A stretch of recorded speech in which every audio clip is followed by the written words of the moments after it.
Order. Welcome to this morning's session of the Education Select Committee. This morning we're undertaking a one-off evidence session on the government's proposed reforms to the system of support for children with special educational needs and disabilities. This session is designed so that the Education Select Committee can make our contribution to the government's current consultation, and we will hear this morning from witnesses with a wide range of different perspectives on the SEND system, the support that it provides, and the government's proposed reforms. Before I ask our witnesses to introduce yourselves to us this morning, can I invite any members of the Select Committee who would like to make a declaration of interest to do so? Can I declare that I am the chair of the All-Party Parliamentary Group on Schools, which the NEU is the secretariat for? Thank you. And can I declare that as a former teacher and deputy head teacher, I have been a paid member of NEU and also ASCL. Thank you, Chris. Of interest that I'm an officer of the same APBG as Peter, and also I was once a member of the NEU. As was I. Thank you very much. Anybody else?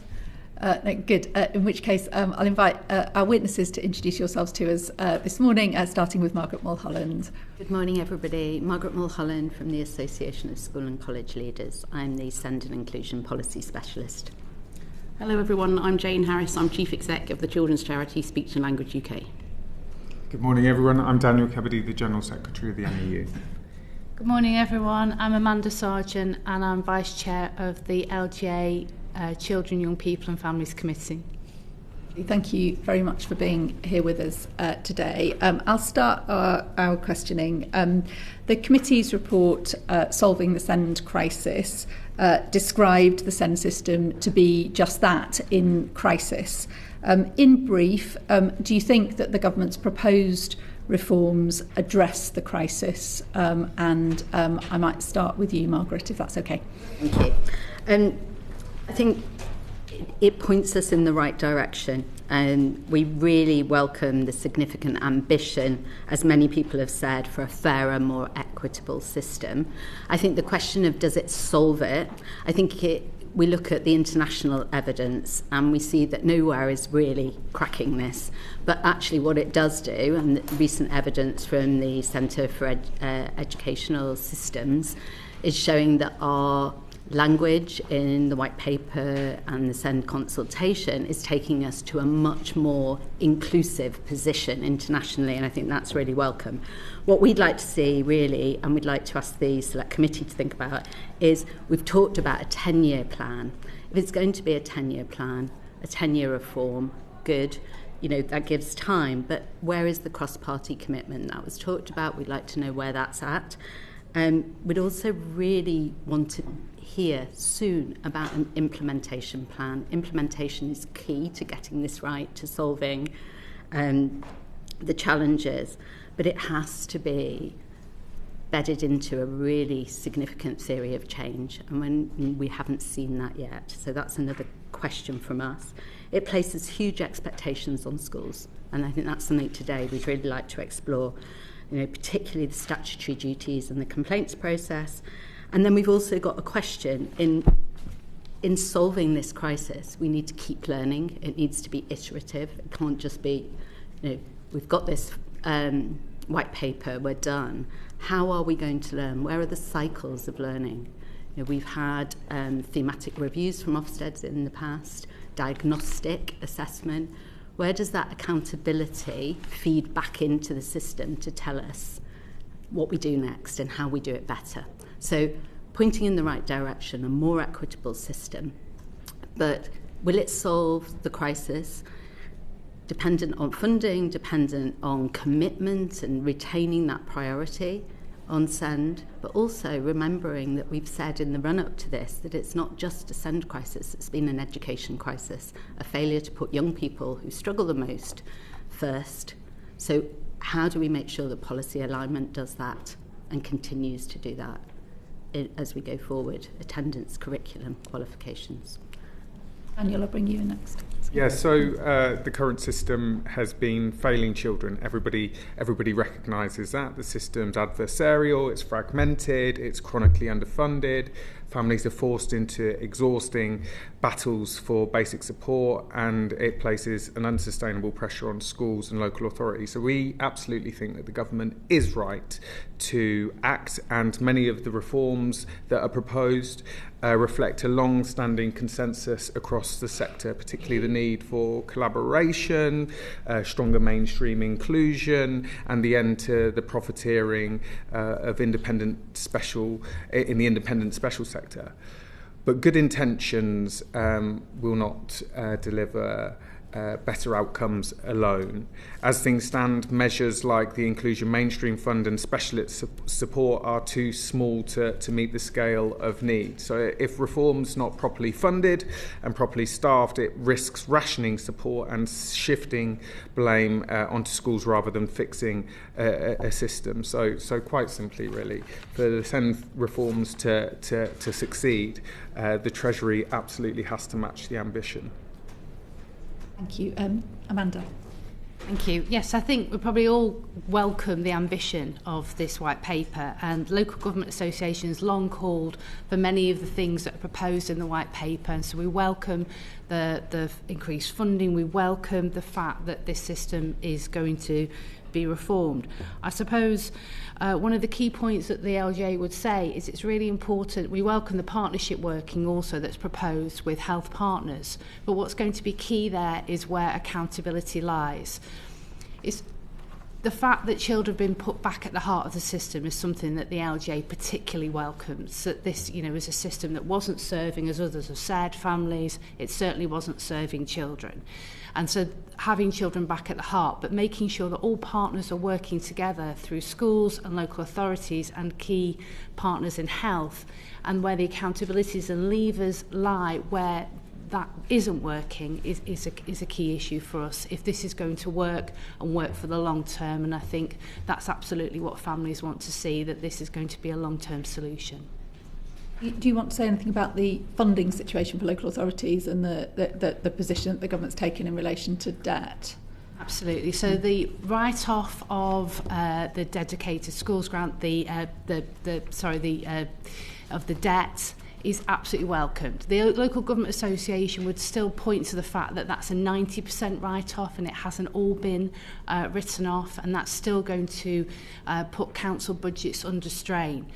What the LGA can do is to support councils in terms of their improvement journey and to look at where they can improve service delivery through this and support councils through that. But ultimately, we are still calling for the rest of that debt to be written off. Thank you. Jane. I think we agree with the committee that the system is in crisis. We see that all the time in the schools we work in and in the two schools that we run. But sadly, we don't think that this reform is sufficient to solve that crisis. There are some really good principles in here about early and effective intervention. That's what every parent wants for their child. It's what every young person wants. It's also what every good educator wants to provide. But there are some really fundamental gaps in how to deliver that. There's a specific gap around the 1.3 million children and young people with developmental language disorder. They are not mentioned once in the white paper. They're not mentioned once in the SEND consultation. They've never been mentioned in a speech ever in almost 2 years of government by the Secretary of State. There's not a single reasonable adjustment that would be relevant to their needs in the white paper, and there are no workforce plans that would actually improve their outcomes. There's absolutely no doubt we have to help those children because they're 6 to 11 times more likely to be behind at school. They're more likely to be punished in school. 78% of teachers say those children are being unfairly punished in school, and they're more likely to have mental health problems. But as the reform stands, there's a huge risk that we're not designing their needs in. In fact, it seems that we're designing their needs out. And I think that's been happening because there's a really long-standing and entrenched misunderstanding, both in the department and in the education system, about what speech and language challenges are. So it feels like the most significant work in speech and language in the last 5 to 10 years has been about children who have speech and language challenges due to their environment, usually due to poverty and disadvantage. It hasn't been about children who have speech and language challenges due to SEND, due to neurodivergence or disability. And we've got really excited excited about programmes like every early language support for every child, which is really positive, and we help to deliver that, and it's a good thing. But that is for children with those issues due to their environment. It was never designed for and can never help the children who have speech and language challenges due to neurodiversity and due to disability. So we need to keep investing in those programmes for the children with environmental challenges, but we cannot pretend that this white paper includes things that will help children, those children with developmental language disorder.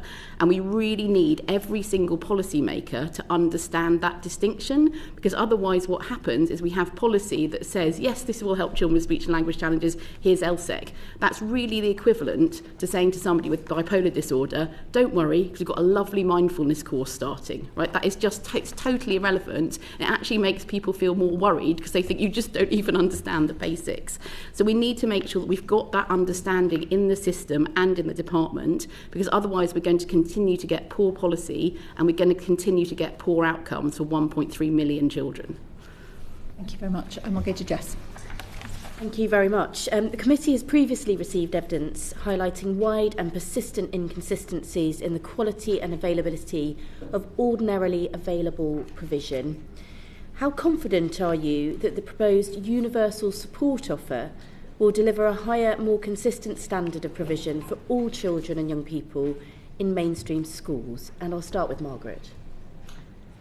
I think it's really important that when we talk about universal provision, we don't sort of pitch it as though it's something new. And I think there is a little bit of confusion coming through from the white paper and this under consultation.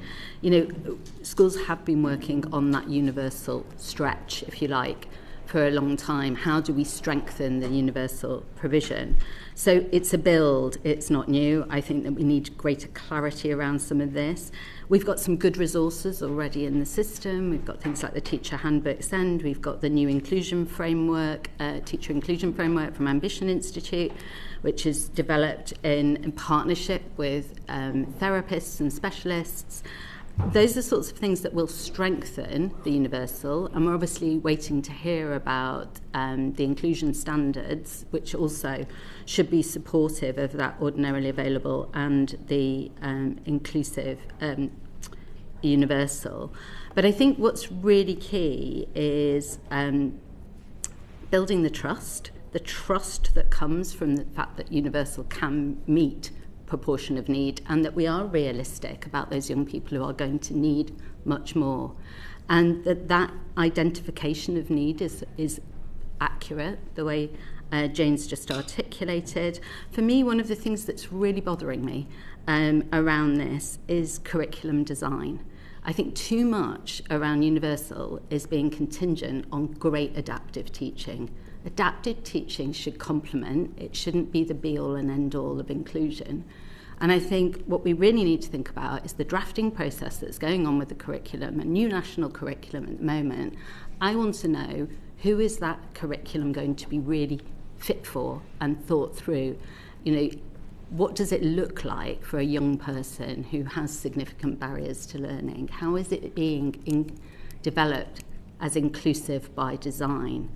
And that, for me, means that we should have, just as we would in a specialist provision, because we've now got such a high proportion of young people struggling to access the curriculum, we should have oversight of that drafting process by speech therapists, by EPs. You know, it needs to be collaboratively designed to be inclusive, and it can't just be left to schools to then do the hard work. We actually will do that work in situ and make it contextual, but I think we need to go back to the curriculum drafting and say, what are we doing to make sure this aligns with our ambition for achieving and thriving? Thank you. Daniel. So we welcome the national inclusion standards in principle, setting out what good inclusive practice looks like, should help reduce a postcode lottery, but inconsistency isn't a problem of unclear expectations. It's very much a product of underfunding. Our surveys of members also show that 97% of teachers view workload as a barrier to inclusion. 99% cite lack of staff. 91% cite a lack of external specialist support. The Inclusion Mainstream Fund amounts to around £13,000 for the average primary school, so that's roughly half a teaching assistant. The DFE's own figures show that schools can only afford a 0.7% pay rise this year. So even if there's a modest 2% increase, that would cost more than what the additional resources committed. So national standards let us cost what inclusion actually requires, but without a significant funding uplift, they will simply just become a mechanism for blaming schools for systemic failures. So really, consistency requires resource, not just regulation. Thank you. Jane? So I think if we get training right and we get standards right, this could be really positive, but we don't know yet who is going to be writing this training. We also don't know yet who's going to sit on the body that is going to write these standards, and DFE doesn't have a great track record of involving all the allied health professionals that Margaret's just mentioned. So for example, the neurodivergence task force didn't include any speech and language therapists. It didn't include any occupational therapists. We need to make sure that it's a bit frustrating really that there's this knowledge in the UK and we're not bringing it together to actually create some of this policy. So I think DFE just needs to look to a wider pool of experts really, and that would be really helpful. Otherwise we're really in danger of actually asking people running the current system that is failing to create policy which will just replicate those failures again. I think the other point Margaret's picked up on curriculum, we need real alignment with other bits of school policy. So curriculum is one of them, behaviour is another. We really need to see the department saying that zero tolerance behaviour policies by definition are not inclusive, because zero tolerance behaviour policies are rigid, whereas inclusion is about flexibility. So 78% of teachers telling us that children with speech and language challenges are being unfairly punished in their classrooms tells us that we need to really change those behaviour policies. If you've got children who for whatever reason have a higher cognitive overload during the day, maybe due to speech and language challenges, maybe due to other reasons relating to SEND, they cannot then cope with being told that they have to bring a specific coloured pencil to a classroom and get a detention because of this. If we really want children to be having all these enrichment activities, we need to make sure they're not spending all their time in detentions because they're getting penalised for these really, really tiny issues. Some of the frameworks that have come out for schools like SLANT, we have to sit up, listen, ask and answer questions, nod all the time, track the teacher. Your eyes have to be on the teacher at all times. Can you imagine this committee functioning like that? You guys are not looking at us all the time, and I'm sure you're having good thoughts about what to answer next and writing things down. Like, we are really putting children to far too rigid an environment, and we've got to get the department to acknowledge that it's trying to run two policies at the same time that are fundamentally incompatible. Thank you. Amanda? Yeah, I don't want to repeat what's been said. I would agree with everything that has been said, but I think from a local government perspective, we need that shared understanding of what inclusion actually means, so that all of the partners are working from that same principle of inclusion. So if I move to attendance and behaviour policies, it's just been referenced, and that means that for a child with SEND, that there's an understanding that good attendance and good behaviour might mean something different. So it needs to be a whole school attitude towards inclusion. And that also means then that head teachers locally, and this is where local government can come in, because we know our areas, need to be meeting locally to discuss that things need to be localised down to an area. Local government can help facilitate that. But really we all need to, and even in terms of the school building, in terms of inclusion as well. Capacity has been mentioned in terms of workforce, and that is also a query that the LGA has in terms of putting capacity back into the workforce and making sure that there's sufficient training there that's ongoing from day one. Thank you. Thank you. Manuela. Thank you, Chair. My question is for Daniel and Margaret. The government has said it will introduce an individual support plan for children and young people with SEND. When do you expect schools to have capacity to deliver individual support plans to a consistently high standard?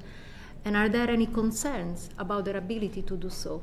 Daniel, if you want to go first. Yeah, we do have significant concerns.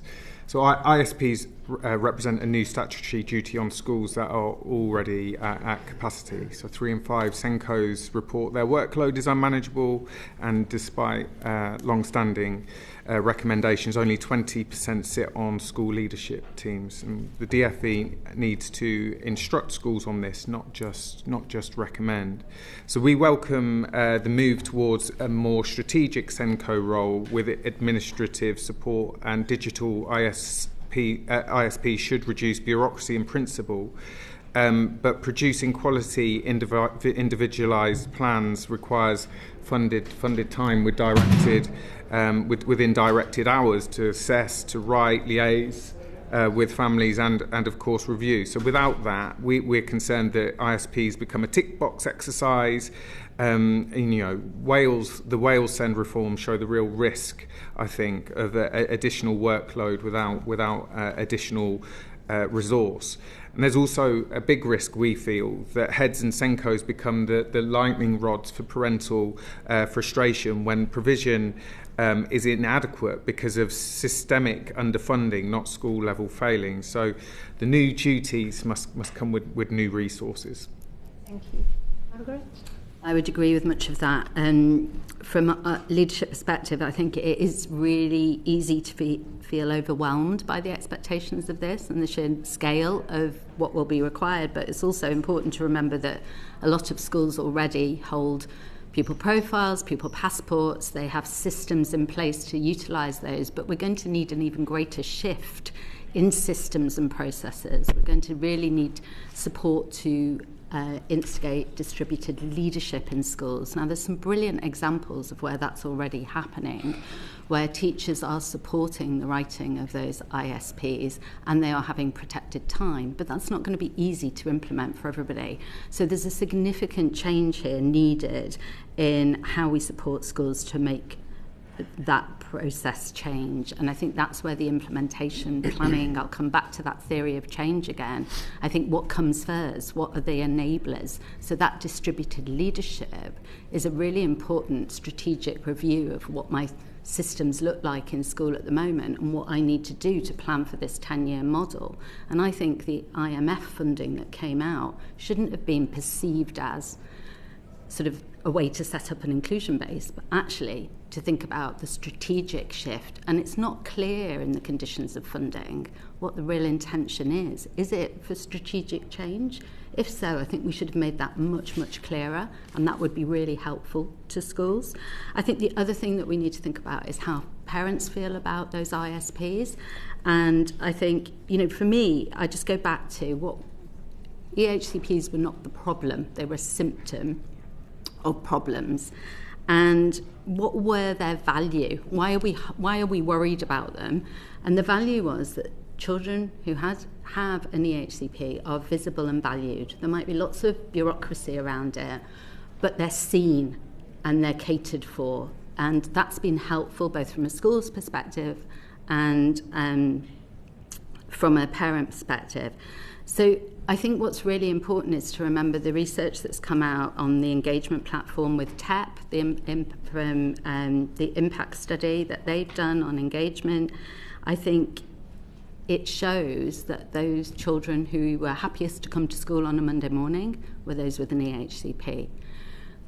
The silver badged holders were the non-SEND, and the bronze, the least happy, were those on SEND support. What we're really trying to do here is support those SEND support learners more effectively, and we need, as Daniel said, the resource to do that. The complaints process could completely get in the way of that. That, as you said, the lightning rod. I mean, I think for us, this could fundamentally damage the relationship between families and schools in a way that we've been able to align in the best interests of children over time. I don't think the significance of this process of complaints going through the school and to the governing body, the logistics of that, the bureaucracy of that, the time that's going to take is tremendous. We'll rebuild bureaucracy. So I think that statutory duty really needs thinking about, and the process of support for schools needs reviewing and reframing in the thinking. The ambition is good, for those children to be visible and valued. How we get there needs reframing, I think. Thank you.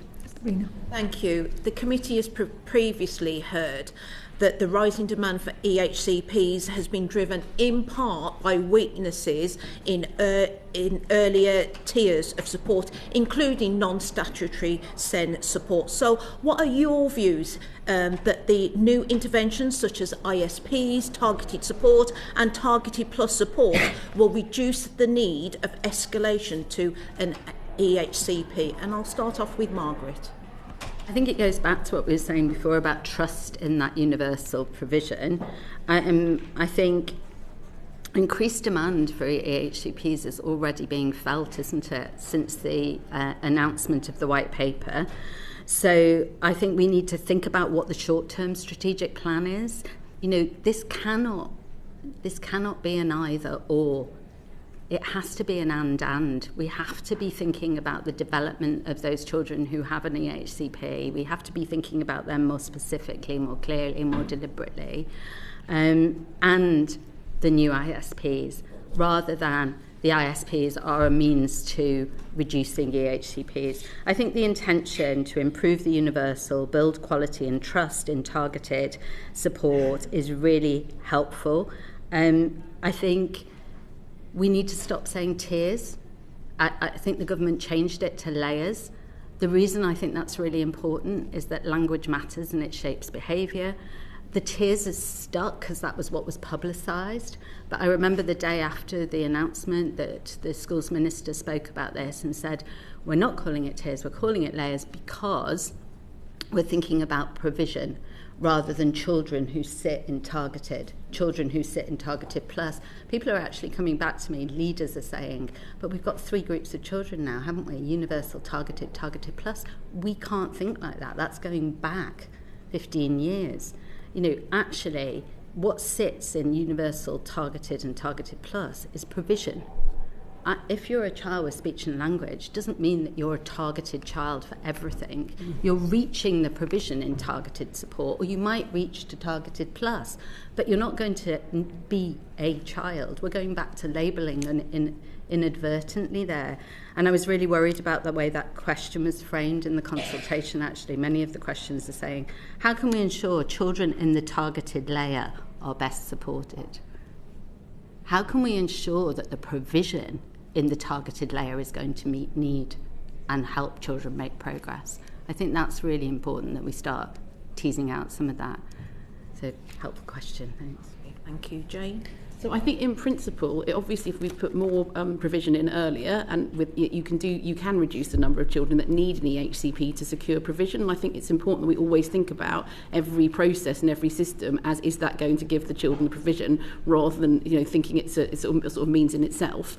But that only works if you've got the right training for everybody in the school to implement those kind of those targeted plus type layers of provision. You've got the right reasonable adjustments, you've got the right adaptive teaching practices, and you've got the right workforce. And for speech and language, that means speech and language therapists, and we mean fully qualified therapists, not purely the assistants that you use for something like LSEC. It also means for some children, specialist teachers, either those teachers working in an advisory capacity or actually providing some of the teaching themselves. At the moment, there is no nationally recognised qualification to be a specialist teacher in speech and language. They exist for things like multisensory impairment, they exist for teachers of deaf. It doesn't exist for children with speech and language challenges. That is something we need to be seen put in place. At the moment, there are really insufficient workforce plans in the document.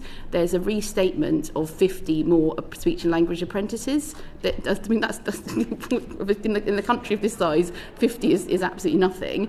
But also, the only example of targeted support is around these group language programmes that are similar to LSEC and Nelly, that are not for the children with lifelong speech and language challenges. So, in principle, this could work as a framework, but it needs to be populated with actual interventions and provision that will work for these children. Thank you. Daniel?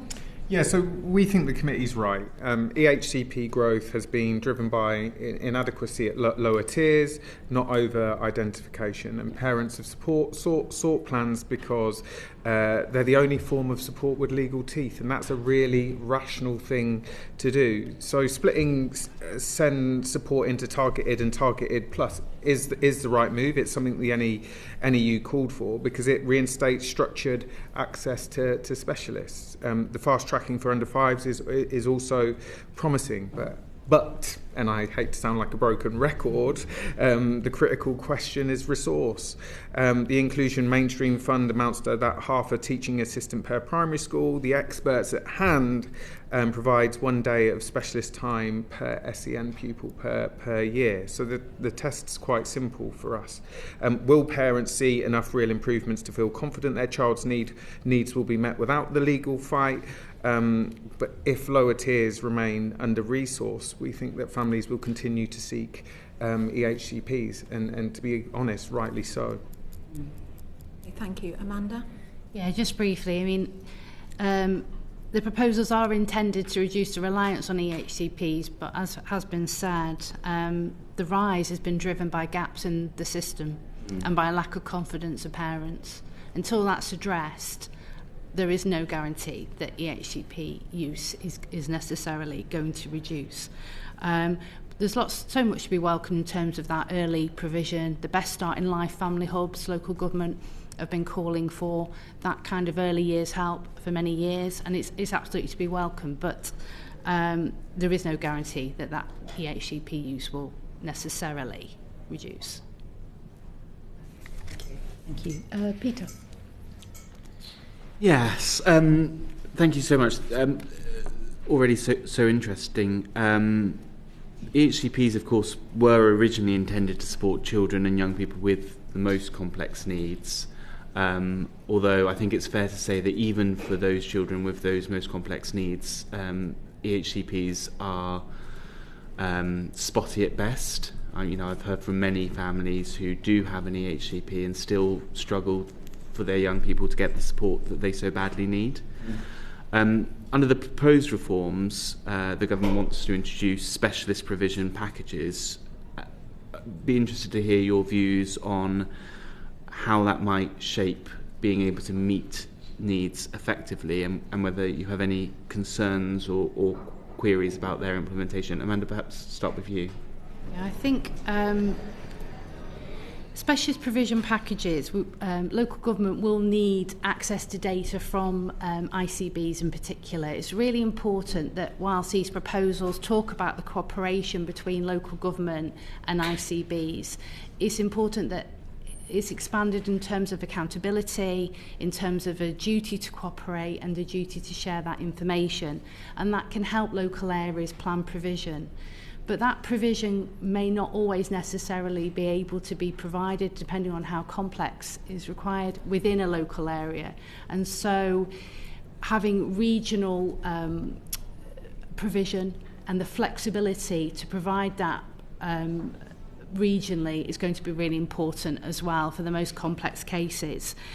I suppose what we would ask the government, that all of this needs to be kept under review and to be looked at, and for councils to be given that flexibility, both the funding and the powers, to be able to provide that, and to make sure that there's that balance between local, of course, which is best, but regional where it's needed. I think we're quite confused, to be honest, about what the status of the SSPs are. It feels like there's a spectrum where at one end they could be guidance, which could help to share evidence, share knowledge, to guide commissioning, and that could actually be quite helpful. So we know that while most children with lifelong speech and language challenges can cope really well in mainstream if they get the right support there, some will need special schools and some will need specialist spaces, but there's a paucity of those. The most northerly special school for children with speech and language challenges is R1 in Nottinghamshire. That's not right. But also we know that the number of specialist spaces even for children with developmental language disorder has been going down in recent years rather than up. So if this could be a mechanism to make sure we have enough special schools across the country and we have enough of those specialist spaces, that could be really helpful. I should say there's a really good one just in Shepherd's Bush called Miles Coverdale that if anybody wants to come and see, we'd be happy to arrange a visit there.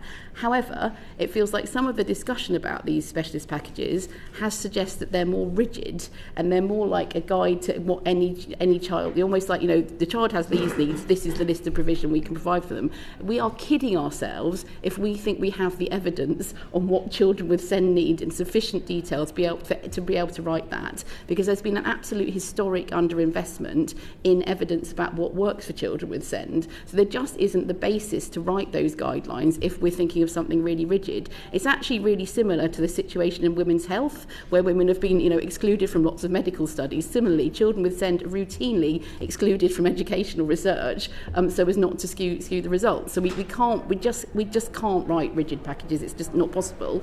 I think there's also finally an issue about what the governance of these packages is. So we are worried about any suggestion that this is almost just outsourced to a sort of separate body. What parliamentary scrutiny would there be if these change over time? We don't want to see a government get in that wants to change, that wants to reduce support for children with SEND and can just appoint a new body that then writes new packages without Parliament having really serious scrutiny of that, because we need this system to be democratically accountable.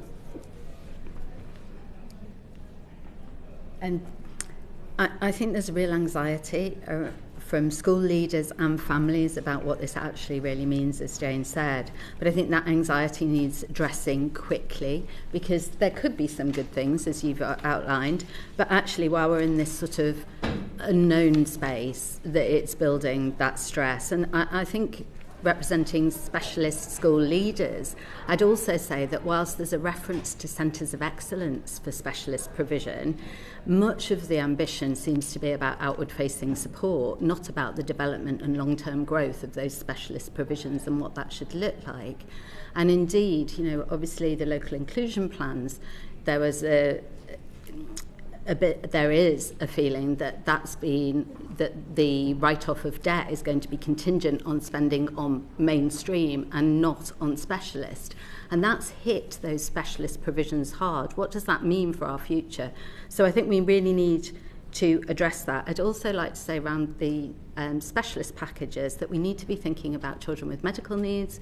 We need to be thinking about EOTAS that just aren't referenced at all in this, and these are the children who hold these EHCPs, and their families really need to know, and schools need to know. And we'd like to be valued in supporting those young people in multiple ways. And again, we go back to the policy inconsistencies for the wider education system, where the attendance issues around recognising children with medical needs who are engaging with packages of provision through an EHCP are still being deemed as absent, even though they might be online learning every day, despite their illnesses, despite the challenges that they're overcoming.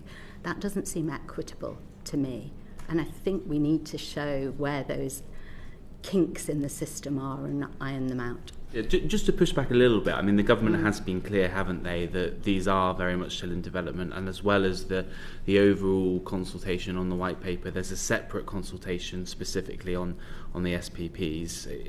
That's fair, and isn't that's really welcome. And I think, like everything in this, none of us, I don't think, here are against the ambition of this at all. Our job is really to say, how do we help? Yeah. And I think one of the ways we help is by saying, actually put the reassurance and the trust in by addressing some of these gaps. I mean, it's phenomenal the amount of ground that's covered in the white paper. It is really genuinely phenomenal. And actually, when you dig into the detail, there's a lot more detail there than I think people have actually heard, received and understood. So I agree with you. However, I do think, I remember the sending the Spotlight podcast for Women's Hour on the day after the white paper came out, and a young girl coming on and saying, she had an EOTAS package. She's not referenced there. They're not sure that they'll be covered in the packages. I'm sure they will, but we need that reassurance. I mean, this is it. I think nationally defined packages could help reduce the postcoded lottery. That's largely welcome, but children's needs are quite complex, aren't they? And they're overlapping and they're individual.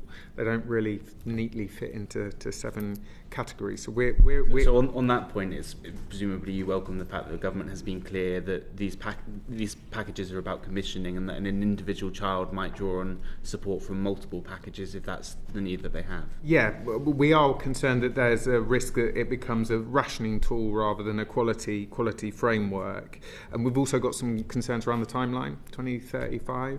I think the government needs to set out a plan for transition more clearly. We're quite clear as a trade union that the packages must be a floor rather than a ceiling, and of course they must be designed with families and professionals and not imposed from above. Thank you. We'll go to Chris. Thank you. Some of you have touched on this already, but the government proposes inclusion bases that will offer specialist support in mainstream schools and colleges, and that's sort of broken into 2 types, which is support bases, which are run by schools and trusts, and obviously specialist bases run by local authorities. So on the support bases, first of all, this is specifically to Daniel and Margaret for obvious reasons.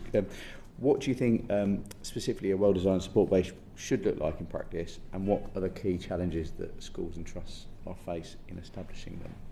I'll go to Margaret first. I think there's a huge opportunity here, and the NFER have done some recent research on this, which is really helpful, sort of saying that 62% of those surveyed who had a SEND unit or a resource provision felt that the overall expertise, made a positive impact, and particularly those with commissioned local authority commissions units, that percentage increased to 82%. So I think there's great opportunity here. Many schools have very successful bases already. I think there's consistency concerns around this and funding concerns. So we already know that many inclusion bases are in the south and southeast of England, and less so in the north. How is that going to meet out when the funding doesn't appear to be available for staffing, collaboration? It's great that the capital funding is there. That's a great opportunity. I'd go back to my concern on this, that whilst I recognise the opportunity, I'm really keen that schools don't rush in. I think school leaders need to hear that there isn't an expectation on them now to take that capital funding and do something with it, because actually we need sustainability. And again, there's good research from EPI and from NFER on the sustainability challenges. But a really great inclusive provision can be brilliant for the local area. It's going to need significant strategic planning locally. The data is absolutely key. One of the things that was mentioned earlier around that strategic planning at a local and a regional level, I think I've got concerns about leader workforce well-being and capacity to be looking in so many different outward-facing directions. I really welcome the locality element of the reforms, but I think we really need, and quickly, to understand what the roles and responsibilities are in the local area, and who is accountable for what, and that's not quite clear at the moment. So, Chris, the 3 billion capital investment is, of course, welcome. And what would a well-designed inclusion base have? It would have, specialist teachers. It would have experienced TAs, teaching assistants with a proper career pathway, by the way.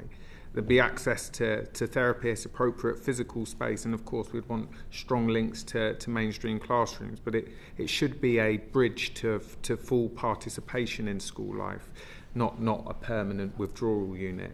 But of course, we think that the most fundamental challenge is around workforce, because you cannot build an inclusion base and just staff it with whoever's available. And we've already got chronic shortages of educational psychologists, of speech and language therapists and specialist SEND teachers.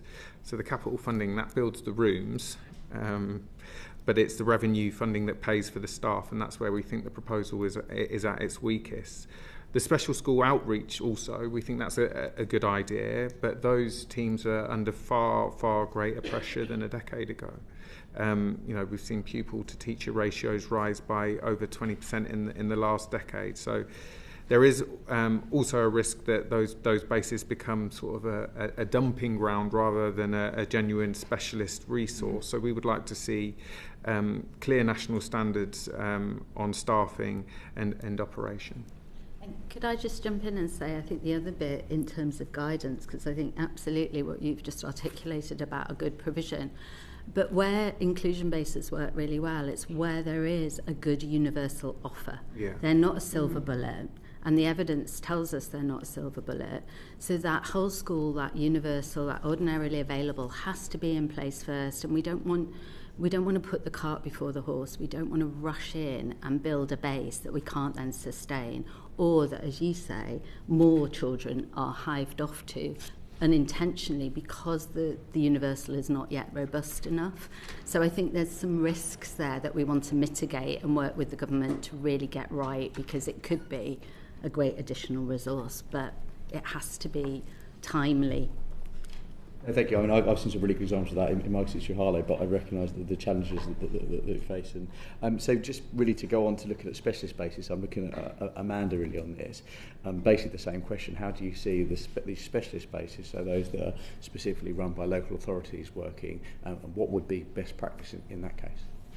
I think we do welcome the fact that the funding has gone directly to mainstream schools. It's something that the LGA has been calling for in terms of budgets. It allows schools to plan for the long term. I hear the things that have been said in terms of staffing those, so I'll come back to my earlier point around workforce planning. We do have questions around how the recruitment and retention of some of the specialist staff that has been mentioned by others will take place. I think in terms of councils working together and collaboratively, we can learn from each other. There are councils already that have been running a partnership for inclusion and neurodiversity in schools, so that started as a pilot and then was rolled out to other areas. So local government's got some great examples to help and to support councils who are perhaps new to this and introducing this for the first time. If, for example, it's been running in South Yorkshire and very successfully. But there's always the things that you would do then that you know, if you had your time again, you wouldn't do. And that's the purpose really of the LGA, to support councils, to work with the DFE, to help provide that support, to show how people could perhaps avoid some of the mistakes of some of the earlier pilots and actually go faster then as they introduce things in. You've got any examples of, you said about mistakes, you've got any particular examples? Yes, as I use that word, I thought that was probably misjudged. I think it's more just how things could be more done efficiently, go quicker, perhaps, and faster, because when you learn from a pilot, it's the point of the pilot is that you try things out and you're not scared to try things out. So I'll rephrase that. They weren't scared to try things out and to be bold, and we can share some of those real successes that PINS has offered to children and young people in our areas. But we can, of course, provide a more detailed written answer with some examples for you. Just really quickly say that PINS, we were only aware of one single project that has been about developmental language disorder within PINS. We've only known about that because we were involved in delivering it. But PINS does only provide a really small amount of training. We can't think that that's the same as the specialist resource base, which needs specialist teachers and therapists working in it. I also think it's really important that those resource spaces don't become like a mini, less good than a special school sort of provision. Actually, we need to make sure that children only attend those if they can meaningfully participate in the life of the whole school, because then there's an advantage. I would say this committee on our visit to Ontario saw very good examples of exactly that kind of practice of specialist provision within a mainstream site, but with a very clear individualised approach to the needs of each and every child, supporting that child to participate in the mainstream life of the school to the extent that was appropriate for that child. And I think there's a lot to draw on from that work as well as from sharing sort of good practice from the existing experience in this country. I think already. What's interesting is the research that there was a teacher tap survey that looked at how valuable is the resource base, as it was, or inclusion base, to the working life of the school, really. How valuable do you think it is? And it was interesting that leaders saw it as significantly more valuable than teachers did. And I think it shows us that actually what we need is much more work on that flow and that kind of how we use the base to inform the wider whole school approach, not the other way around. And I think that's something that we're excited for, willing to engage with, very much so, but it will take time and it will take funding. Very much. We will go to Caroline Bowden. Thank you. So question for Margaret and Daniel. So the reforms introduce new SEND training for the education workforce. I was wondering if you could give us an idea of what you think the most urgent priority is for training and the challenges that you see around that.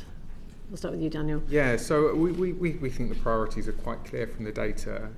Priority number one first would be autism and neurodivergence, which is the most common need in EHCP plans. Second, we'd speech, language and communication, which has of course surged since the pandemic and is a key indicator of SEND. And then third, social and emotional health, which is of course the fastest growing category. But we actually do think that the conditions matter as much as the content. So the £200 million budget equates to roughly £264 per teacher. And we'd like to see training take place in funded, directed time. We'd cover costs very much met, not through these sort of self-directed webinars that teachers have to do at the end of a 50-odd hour week. I would like to make a broader point, though. We survey our members deeply, and in our surveys, teachers rated training as the least likely to have a major impact on SEND provision. Of course, they are all calling for additional classroom support, to have access to specialist support, but also they want to see class sizes brought down to deliver inclusion. We've got 1 million children taught in class sizes of 31 or more at the moment. It's the highest of the century. I am often talking to teachers at the moment who have got a class of 33 and no support and rising pupil need, and we're expecting them to deliver inclusion.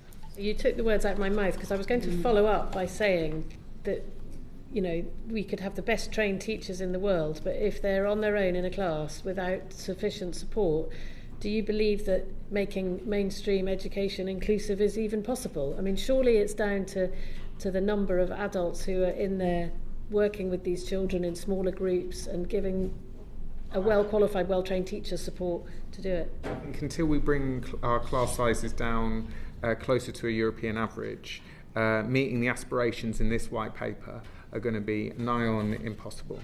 And I do appeal to government to use the opportunity of a falling birth rate to do that. And that's what the last Labour government did. But unfortunately, at the moment, we are seeing lots of restructures happening across education at the moment, and class sizes aren't going down, but they're going up. Can I just to you so pretty much the only pushback that we had as a committee to our report on the SEND crisis was from a small number of school leaders who didn't recognise the need for any additional training at all. Now, that perspective sits in really stark contrast with the perspective of parents who say all the time we encounter staff in schools, teachers, school leaders who simply don't understand SEND, who don't understand the adaptations that our children need to be able to thrive in school, and who don't have the expertise to teach in an inclusive way. So I'm not saying that your teachers are giving I'm not challenging their opinion at all, but what I am saying is that opinion coming from professionals not to recognise perhaps their own need for training sits in really stark contrast with a great deal of evidence that this committee has had from parents. And I just wondered if you could reflect on that for a moment. I can put, obviously we talk to our members regularly. The overwhelming majority of our members have had specialist SEND training in the last 2 years, and most of them think it was good training, not poor training. So they are, for them it's not necessarily the issue of training, it's the ability to meet need without enough resource to do it. Sorry, Caroline. That's all right. Margaret, would you like to tell us what you think about training? Yeah, so I agree with much of what's been said in terms of the importance. And I do think, we asked for training. We were wanting to hear that there would be more opportunity for training. But I think your point's really important. I think actually it's about the way we work in schools, and the training should develop, however it is delivered, it should develop collaborative working within schools and between schools. It fundamentally has to be about how this delivery process works. Our leaders have told us they don't want it going to big providers and a one-size-fits-all top-down approach. They want it to be bottom-up. They want it to be collaborative. And I think that fits with some of the research that's coming out now about how teachers feel about working with children with SEND. There's some recent work from Manchester Met talking about teacher agency. And where previously we might have had this fear around SEND, this sort of mystification of SEND, and what it is, actually that's changing. What we're really hearing teachers say from this study is that there's a lot of guilt because they recognise need and they're not quite sure how to meet it. And I think that shift's really interesting and important. And I think it tells us we've done a lot of good, but we've got a lot more to do. If you think about the way decisions are made in a specialist setting, you don't make decisions in isolation in a special school or in a pre. You make them in the round. It's about solution finding. It's about conditional. It's about holding uncertainty. We've got schools where leaders and teachers are being told you can't have uncertainty, you've got to get it right. You've got to have the silver bullet to meet the needs of this child. And actually what we need is a change in culture and ethos around that, I think, about what works. And that is incremental improvement that's really, really fundamentally important. And that's contingent on schools working collaboratively. So I think bringing schools together in local areas is going to be an important part of this. I think the work of research schools and teaching schools could be built because they know their locality and they're using their local leaders and teachers to raise ambition. So I think that's really key, the way we utilise it. It's a bit the Bananarama approach. Right? Thank you. We'll go to Manuela. Thank you, Chair. And my question is also for Daniel and Margaret, and is about school accountability. So how do you expect the new SEND accountability expectations, such as the requirement to publish an inclusion strategy report, the monitoring of the use of the inclusion funding, and obviously the Ofsted enhanced focus on inclusion, to impact schools and staff on the ground?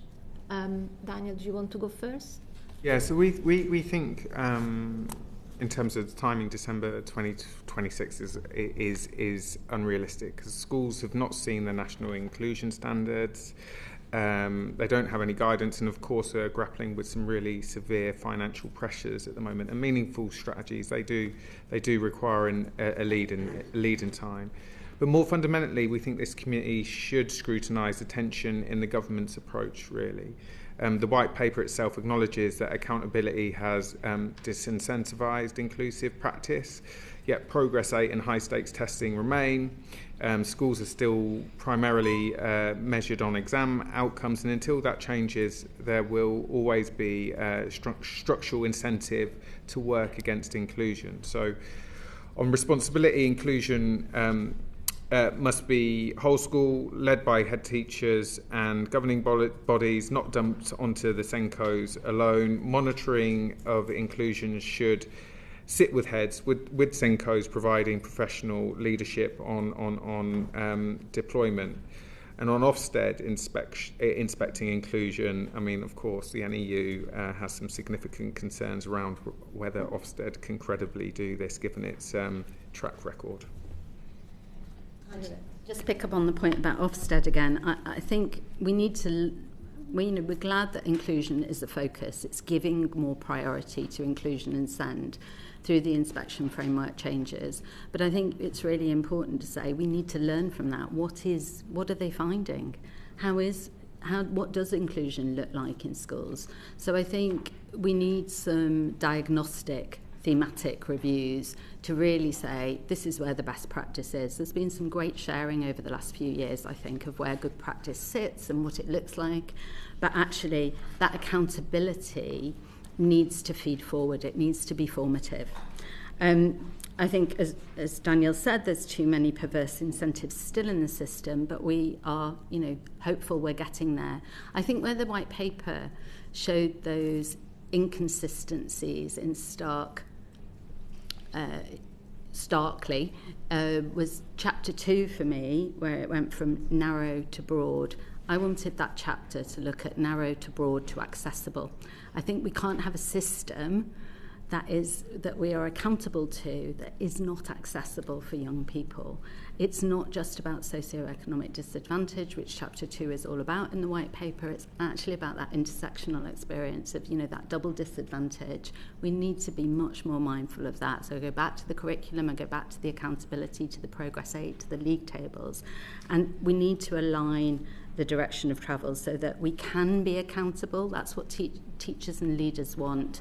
I think the stress in the system, we've got the Twix survey with 86% of school leaders saying how stressed they are in terms of their leadership role, 36% considering leaving.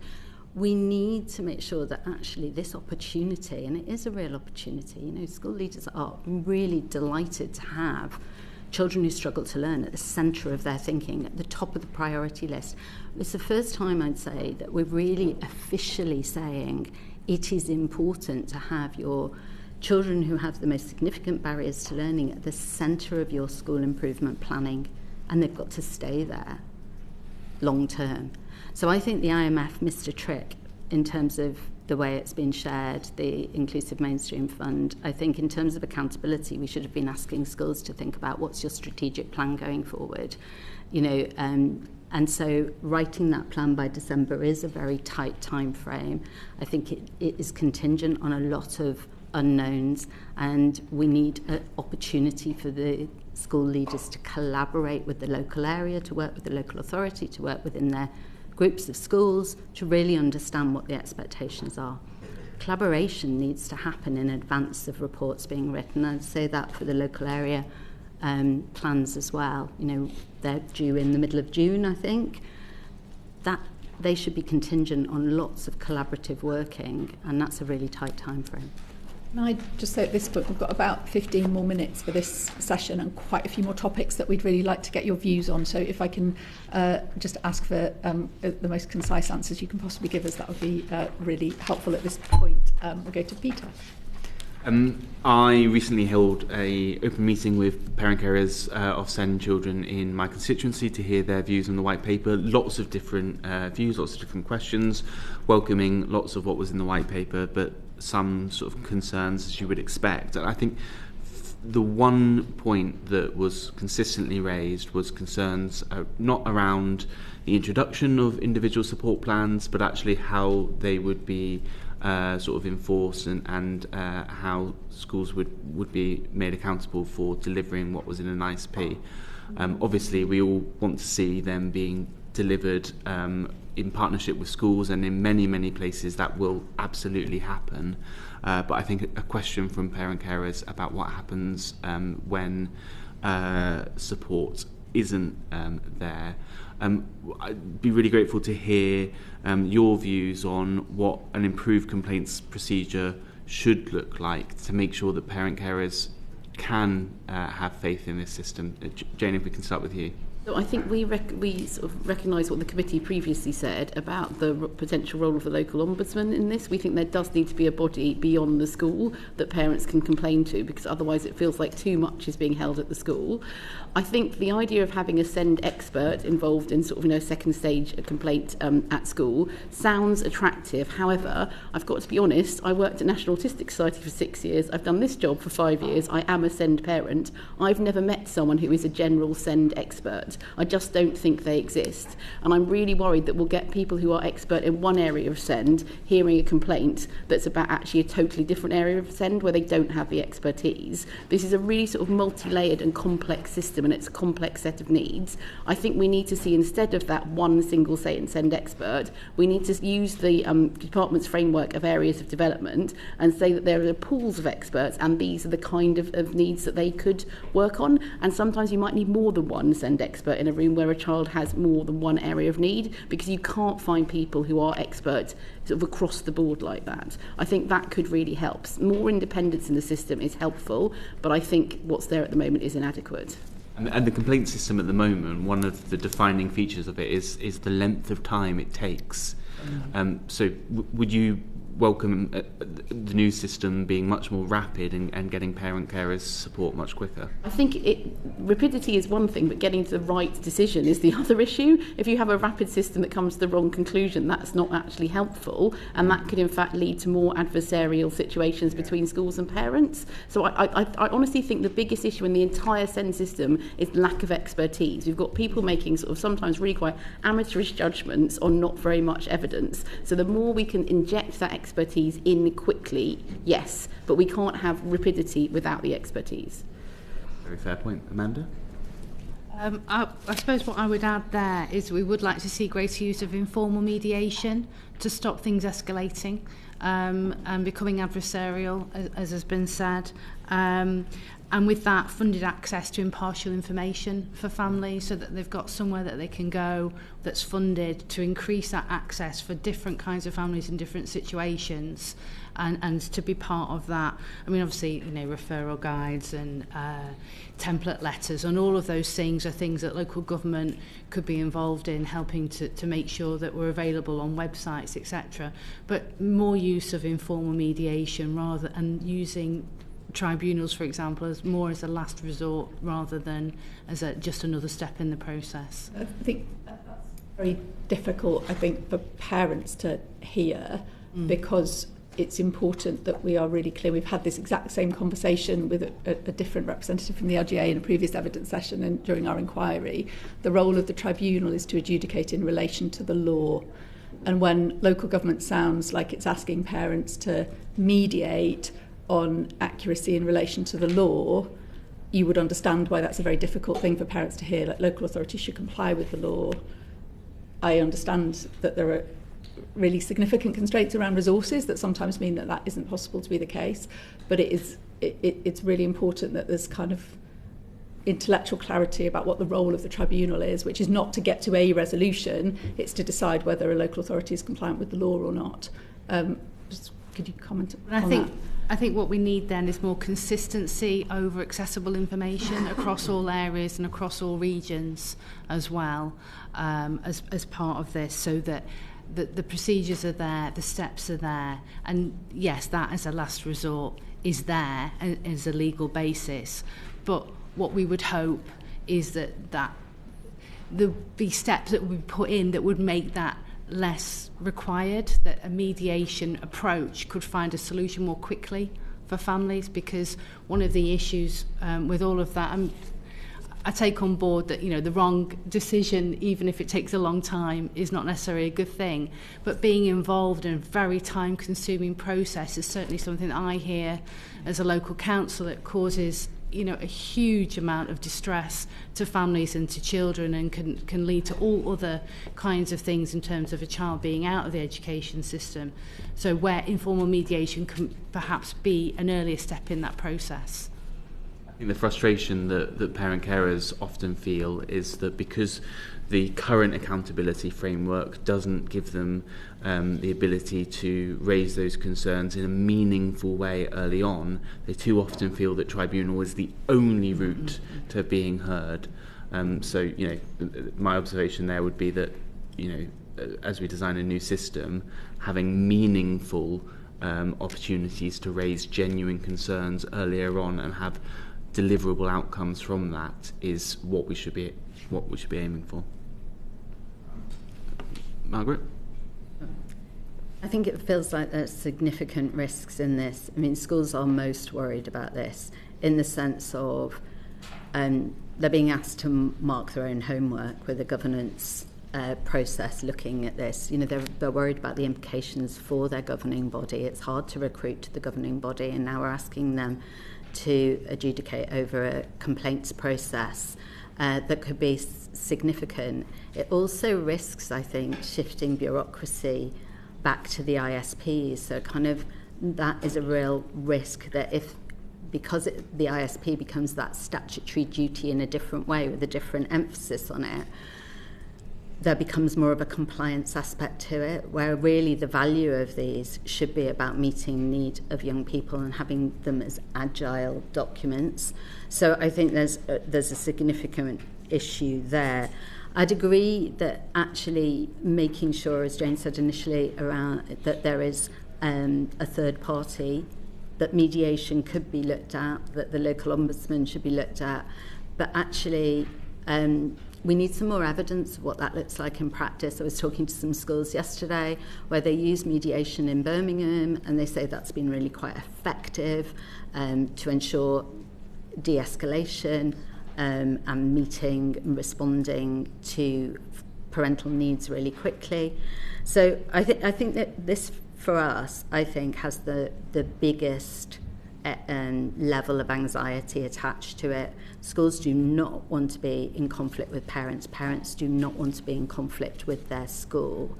And it feels like the emphasis is shifting in an unhelpful way onto school responsibility, who are already very overstretched.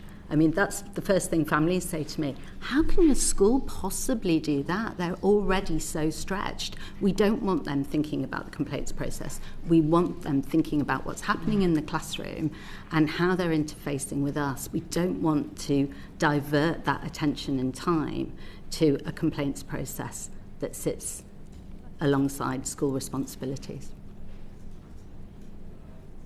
We'll go to Darren. Thank you. Thank you, Chair.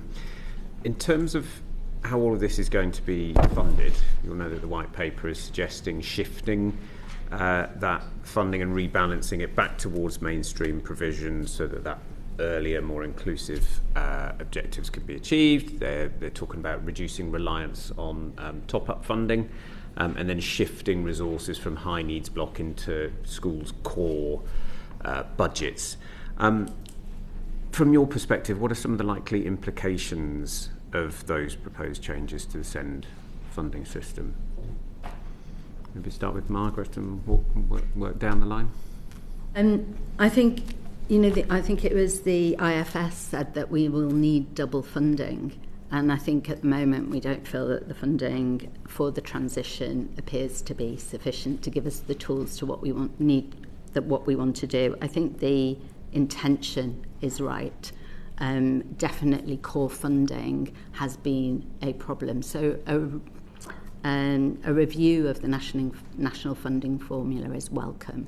The pressure on the national budget of 6,000 is tremendous, and we've always felt that the national budget was not helpful. So the way we align core funding, the way we recognise what financial resource we have for inclusion, I think needs reframing and rethinking. And ASCL would really welcome the opportunity, again, I'll say it again, to see that inclusive mainstream fund as a strategic way in which the schools can look at repurposing their funding models. So we've got examples of schools where they've looked at pupil premium and SEND funding in the round more effectively to really identify their priority learners. That's the kind of improvement pathway we want to see supported by this process. But core funding has to be a focus for change and improvement. I think we welcome the idea that more funding goes to schools if that means that we don't have to go through bureaucratic processes to get really basic levels of support in for children. We've just seen over time, I think we need to recognise that the reason the HCP numbers have gone up is mostly because schools have applied for them and nurseries have applied for them because they just don't have the funding to do things that in the past they would have just taken from their own budgets. So actually that could be really positive. I think there's two risks though. One is that means if this is purely sort of school-led, that that means that funding could go on school priorities in schools where they don't understand the scope of SEND. So if you don't really understand what children's needs are, you can then end up skewing this money in a direction that isn't actually helpful. I can really imagine situations where schools say, we know children with SEND struggle to read, so we're going to buy more phonics programmes, we're going to spend more money on that, when actually that might not be the specialist intervention those children need. They need to be able to learn to read, but just putting in another standardised phonics programme might not be the answer.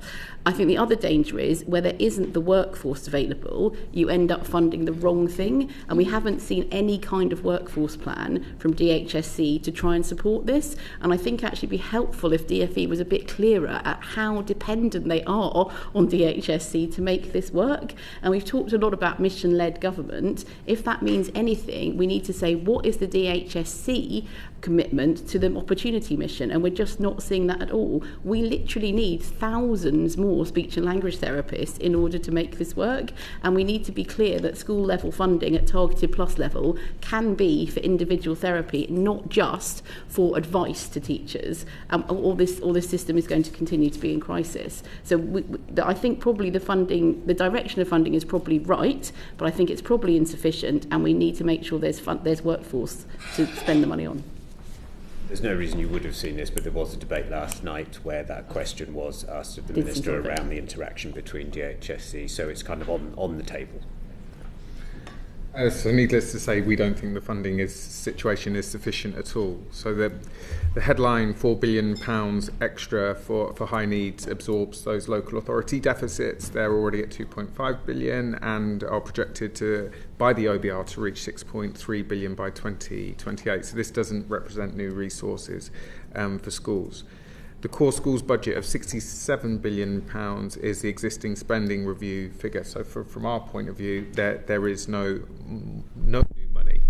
In practice, mainstream school budgets will be squeezed to fund SEND commitments, and the DFE acknowledges itself that schools will need to find savings to even afford a very modest pay award this year. So the Inclusion Mainstream Fund essentially will be used to soften underfunding rather than fund inclusion.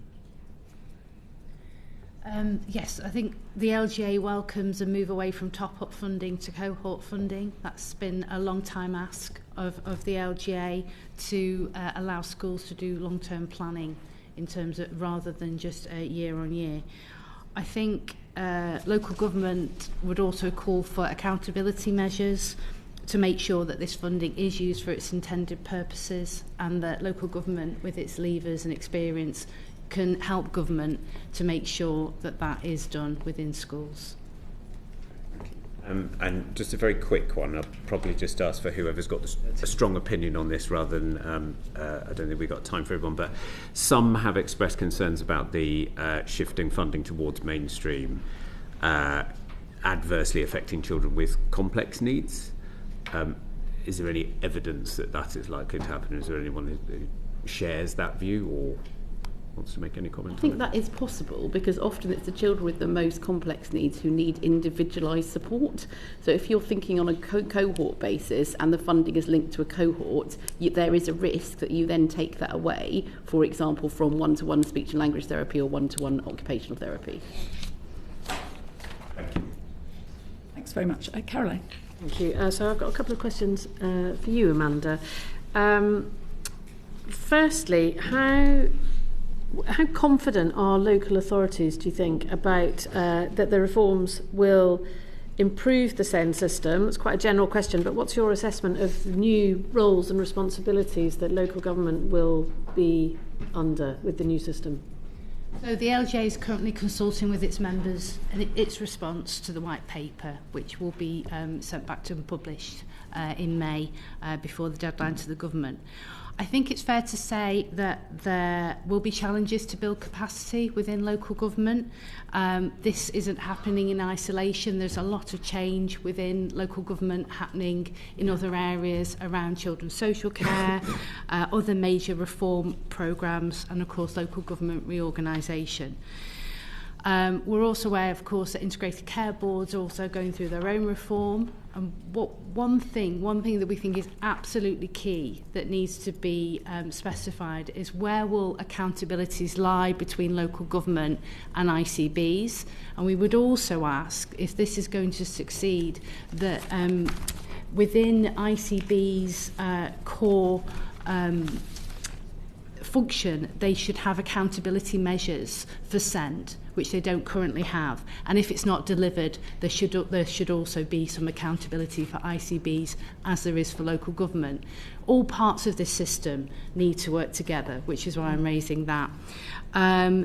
It will be challenging with the capacity around workforce, and again, that's why ICBs will be key in terms of recruiting more educational psychologists and more speech and language therapists.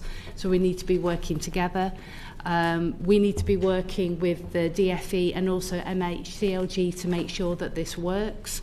The LGA provides support to its member councils, good practice and also improvement, where we've got examples where particularly children's services have improved and have made, as I talked about earlier, have taken part in pilots and other programmes. And so that can be shared. But yes, I think it is fair to say that it will be challenging to put that capacity for some areas, to put that capacity back in where it has declined. Yeah, because many local authorities have been really challenged with this up till now, haven't they? And one of my colleagues has done a lot of work around children who've ended up taking their own lives, and in many cases coroners have said that they've been led to that point because they got absolutely no support and the local authority had refused an EHCP, and they'd waited years and years and years to grind their way through the system with out of school, no support, and really horrific situations.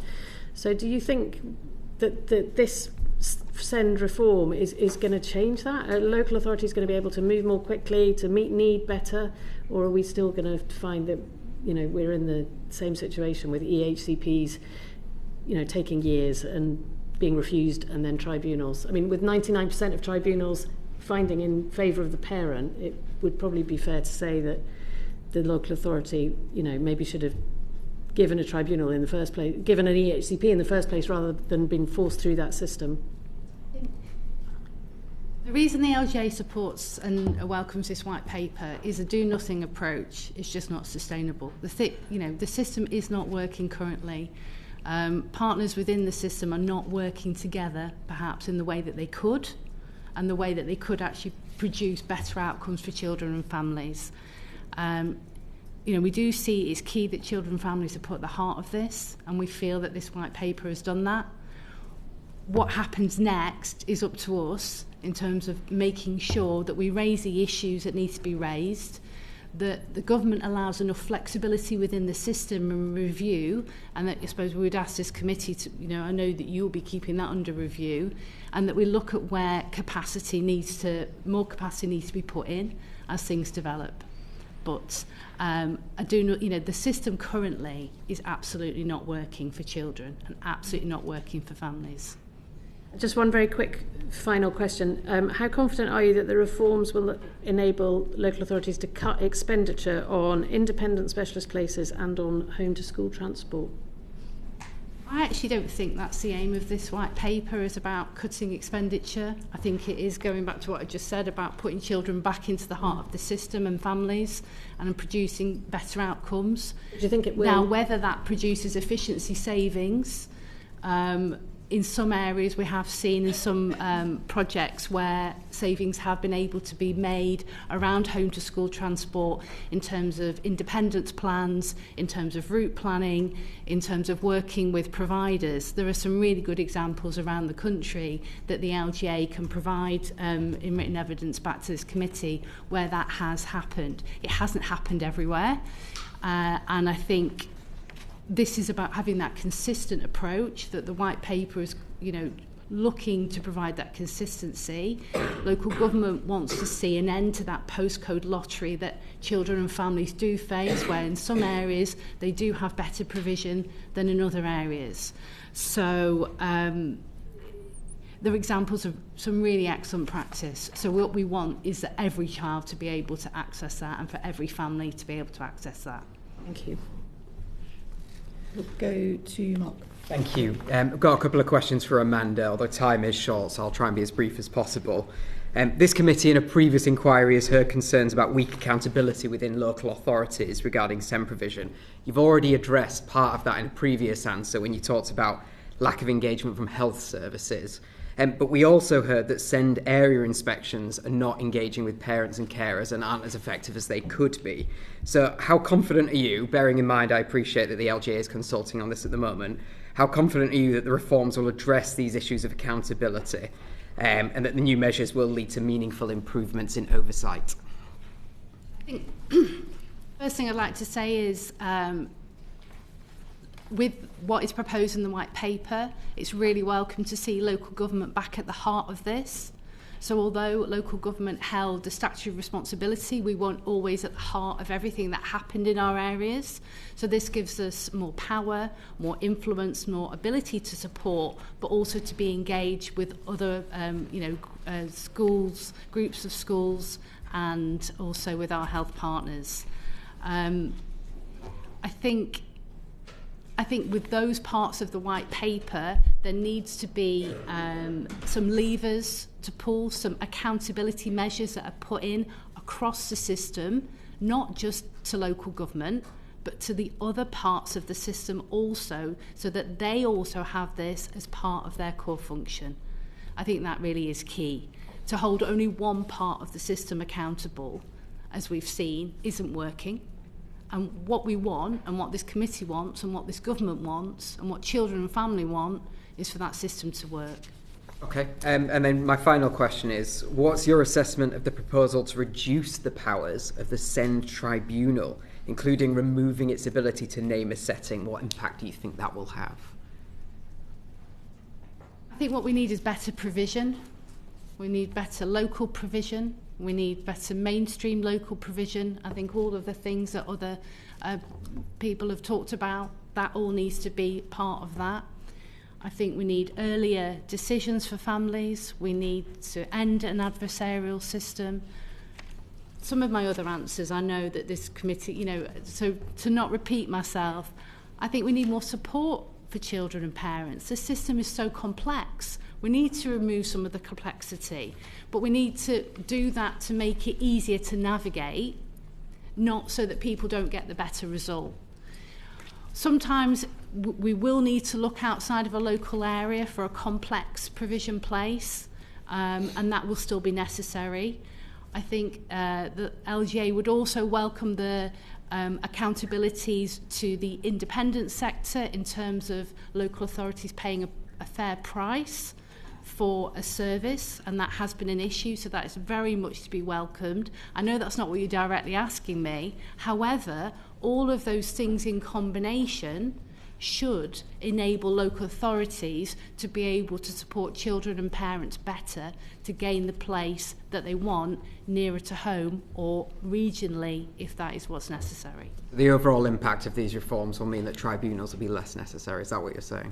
Well, I mean, what we hope is that parents and children don't feel that they're in a position that they need to do that, and that they actually get much earlier intervention, they actually get a much better service provision, they actually have the teaching and the education and the outcomes for their child that they want without having to resort to legal redress.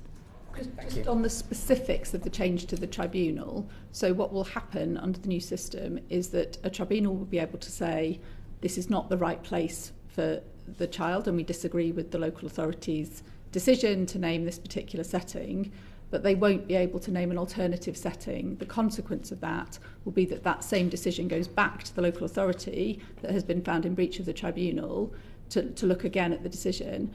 From the perspective of you, so not thinking we're about to hear from parents about what they think about that. From the perspective of local authorities, how is that going to work? What would you expect your members to do when a tribunal says this is not the right setting, you go away and think about a new setting? Will they then agree with the parents about what the parent setting has been? Will they persist with naming the setting that the tribunal has said is not the right? I mean, what's going to happen practically? That's sort of what we're interested in.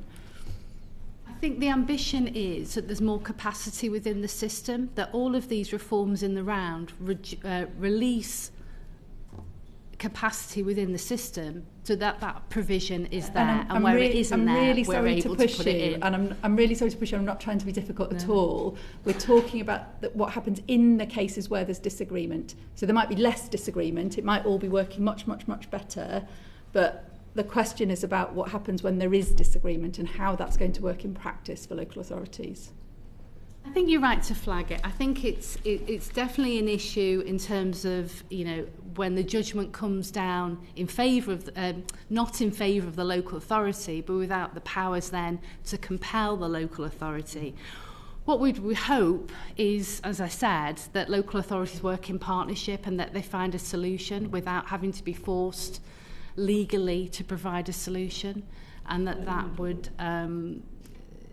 again, through mediation, that a solution could be found that was acceptable to all parties. Local authorities do not want to see any child without educational provision, and they want to see provision that is going to produce those outcomes. And actually within other areas as well, in terms of Ofsted and outcomes for SEND children, that will also need to be looked at, that SEND children's outcomes are tracked throughout the system also. So the duty really is on everybody to be working together to provide that outcome for the child and the family. Appreciate that, thank you. We're short on time, so I'm going to go to Serena for the final question. So for Amanda, and then I can open it up to the panel if you wish to add anything. Is there the potential for tension between the reforms and schools and local authorities' duties to make reasonable adjustments under the Equality Act 2010? I think one of the things that I said earlier was that we all need to be working from the same framework and basis of what inclusion means. And that means between groups of schools, between the local authority, and what comes out of this white paper. So we need some specific and clear guidance over what a whole school inclusion policy means, whether that's around attendance, whether that's around behaviour. Other people have talked about curriculum, although that's not something directly for the local government association to comment on. That would also be a factor in inclusive curriculum. It would mean the fabric of the school building, as well as the teaching that's available. I don't doubt that tensions will arise. I think it would be unrealistic of me to say that they wouldn't. But and also with ICBs and with health partners, with everybody seeing that they have a part to play within this, what we want is better outcomes. At the moment, under the current system, the outcomes for SEND children are not better than they were before EHCPs. There is no evidence there that children are being better served. That's what we want. We want better outcomes for the children. And like I said, I don't doubt that some tensions will emerge, but perhaps if we're all working better in partnership and that everybody's accountabilities are clearer, but also then the ability to enforce people's duties towards children with SEND across schools and health also, I think will enable local authorities to work much more efficiently. Okay, thank you. Anybody else wish to add? I just want to say, I think the key with reasonable adjustments is people need to be both willing and able to grant them, and the ability comes through identifying what the children's needs are in the first place. I think the white paper sets the right direction on wanting early identification. We haven't seen the detail of what kind of tools will enable that, and we need to see that. But it also comes from having the right specialists who can then identify what kind of reasonable adjustments will work, and we haven't got the workforce plans for that. But I think it's also about willingness, and until we change things like the curriculum, like behaviour, like attendance, all of those things in the education system, the willingness won't be there. Daniel talked about Progress 8 and all of those perverse incentives. But I think the final thing is we do need to think about our wider culture. Children don't just live in schools. You know, the teachers who work in schools don't just come out of nowhere. The people who work in local authorities don't come out of nowhere. We're actually living at a time when it sometimes feels like SEND's been dragged into a culture war, and there's nothing in the white paper to deal with that. And I really think one of the things we need to think about is that a decade ago, government invested in changing social attitudes to mental health. We've seen that really take off. And, there aren't the same stigmatising attitudes there were around mental health there were a decade ago. Whether the services there is a different question, but the attitudes have changed. We have really increasing stigmatising attitudes around SEND, and actually one thing that government could do is put a small amount of money into trying to change social attitudes on this. And it feels like if we have a really child-centred reform rather than an education system reform, we'd be thinking about the wider society around a child, not just the education and health system. Thank you. I need to draw this to a close now because we've overrun by quite a bit on the first panel.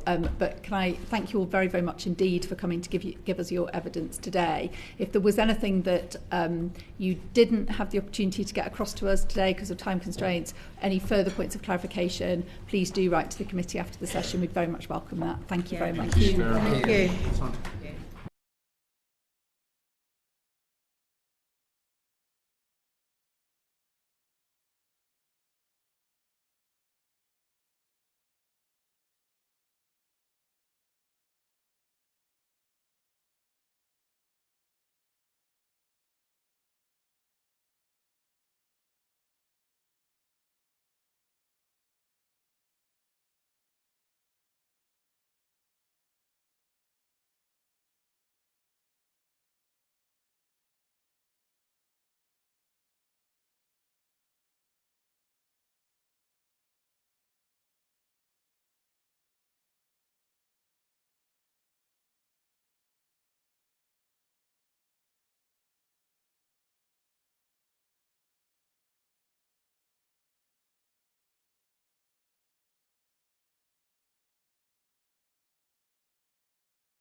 The second panel of our oral evidence session on the government's proposed SEND reforms. Can I ask our second panel of witnesses to introduce yourselves to us, please, starting with Katie Ghose. I'm Katie Ghose and I'm the Chief Executive of Kids, and we provide a wide range of community services to children and young people with SEND, and therefore we feel very strongly about the importance of things like short breaks and after school clubs to support these important inclusive schools agenda. Thank you. So I'm Kate Cox. Hi everybody. I'm one of IPSI's senior solicitors, and IPSI provides free legal support and advice to families of children with special educational needs. I'm Anna Bird. I'm Chief Executive at Contact. We provide information, advice and support to families with disabled children, and I'm also Chair of the Disabled Children's Partnership, which is a coalition of over 130 organisations who've come together for better education, health and social care for disabled children and their families. And everyone here is a member of the Disabled Children's Partnership. I'm Hayley Harding. I'm the founder of the parent campaign group Bless Us Land 2. I was also a member of Minster Gold's SEND development group prior to the release. Thank you very much indeed. I'm going to start our questioning. Our committee's report, as you know, and all of you, I think, in different ways gave evidence to our inquiry, for which we're grateful, described the SEND system as being in crisis. To what extent do you believe that the proposed reforms that are undergoing consultation at the moment will solve the crisis? Hayley, I might start with you. So it's mixed. I think I'd want to start with the positives. I think it's really positive that we now have a system, a drive to address the long-standing issues, particularly those that have been exacerbated by inflation. So the fact that children now have to get an EHCP to get the bare minimum of support that didn't have to when the Children and Families Act was first established. That's a positive move, and we really welcome that. There is a clear intention to try and move away from the reactive sort of firefighting model that is currently in place, which pushes parents, as we've spoken about before, completely to breaking point. And we're really pleased that significant funding is actually being given to try and support this, because obviously the worry was that more would be taken away. So to try and see the government effectively try and put the money where its mouth is really, really positive. The introduction of a standardised process could be better if there's more consistent terminology, a more consistent approach. But I think the problem for us right now as parents is we just don't know. And part of that is because of the white paper and the consultation and the fact that areas have to be consulted on as part of this, which is a positive approach. But the offshoot of that is that we just don't know what the specialist packages are. We don't know if our children are going to be in those right areas. And so I think there's a lot of wait and see right now. There are major gaps in terms of the children that don't have parents that can fight for them. They're still not covered under this paper. And I think in terms of obviously accountability, there are a lot of worrying movements. We'll come back obviously onto that later, but I think the overall feeling right now is, yes, there are positives in terms of early intervention, trying to get my child the support they need without having to go through that fight. But has the government really listened to the actual problems that are there? Because a lot of parents don't feel that they've been listened to in terms of the reasons for how it all went wrong in the first place. Yeah, so I mean, I think from the Disabled Children's Partnership's point of view, we would agree with this committee when you concluded that the reforms needed to deliver on inclusion, they need to deliver on accountability, and they need to restore trust to the system. I think on inclusion, we would say there are some really promising signs in the reforms that have been proposed. We're really pleased to see the Inclusive Mainstream Fund and the requirements for a report about how that's going to be spent.